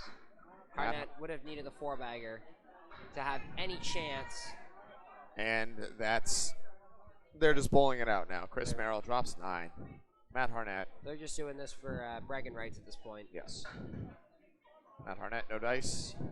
So Merrill looking at an 8-pin. at fairly, Why not another mark? Why not? Just do it for fun. just do it for fun. Play it off the wood just to be funny. He very well might. He has 2 pieces to play off here. He plays it off that. Oh, he actually does go for the wood. He and does. Just plays it funny. Yeah, why not? It's fun. Why not? Bigger target. 10 for Matt Harnett. Why hit small target when big target do trick? 97. I feel like even in a risky match, he would have gone for the wood. Good chance of that, actually, especially with his ball breaking nicely. As Matt Harnett and Chris Merrill, all jokes up there now, as these guys all good friends. And Matt Harnett, a little too late, but A+, very thrilled with that finished ball for Matt Harnett. Oh, it would always feel good to finish on the strike, even though if you know you're being eliminated and heading back home to Nova Scotia. Let's see Merrill throwing in his face. Oh, he's got a chance. Oh my gosh, it almost goes. It's an 8-fill for Merrill. 120 now. And fast bowler he is, throws spare in that 10th box. He can get to 140 with a hammer. He can get to 140 with a hammer. Both bowlers on marks. Neither of them mattering, as Fenway Academy already taking the 3-string total. They'll be facing Drywall Concepts here on this stream. Oh, and a banana ball. A banana ball trick play by Matt Harnett. Threw it behind his back, caught it in his motion, and then bowled with it. We want Matt Harnett to go in between the legs here. 4-fill for Merrill, 134. Matt Harnett. No, Yeah, he's going to throw a regular one. He's just going to throw a regular one. And he goes finishes spare. with the spare on the diamond. So the official scores here: a 614 to 610 win in the string for A+. However, an 1806, 1742 for A+. Fenway Academy moving on to face Drywall Concepts. Academy Lanes moving on to face Lucky Strike. This has been Duncan MacDougall and Ayden Bourgeois. Bob Lee joining us for the beginning. We will join you for the semifinal matchup here on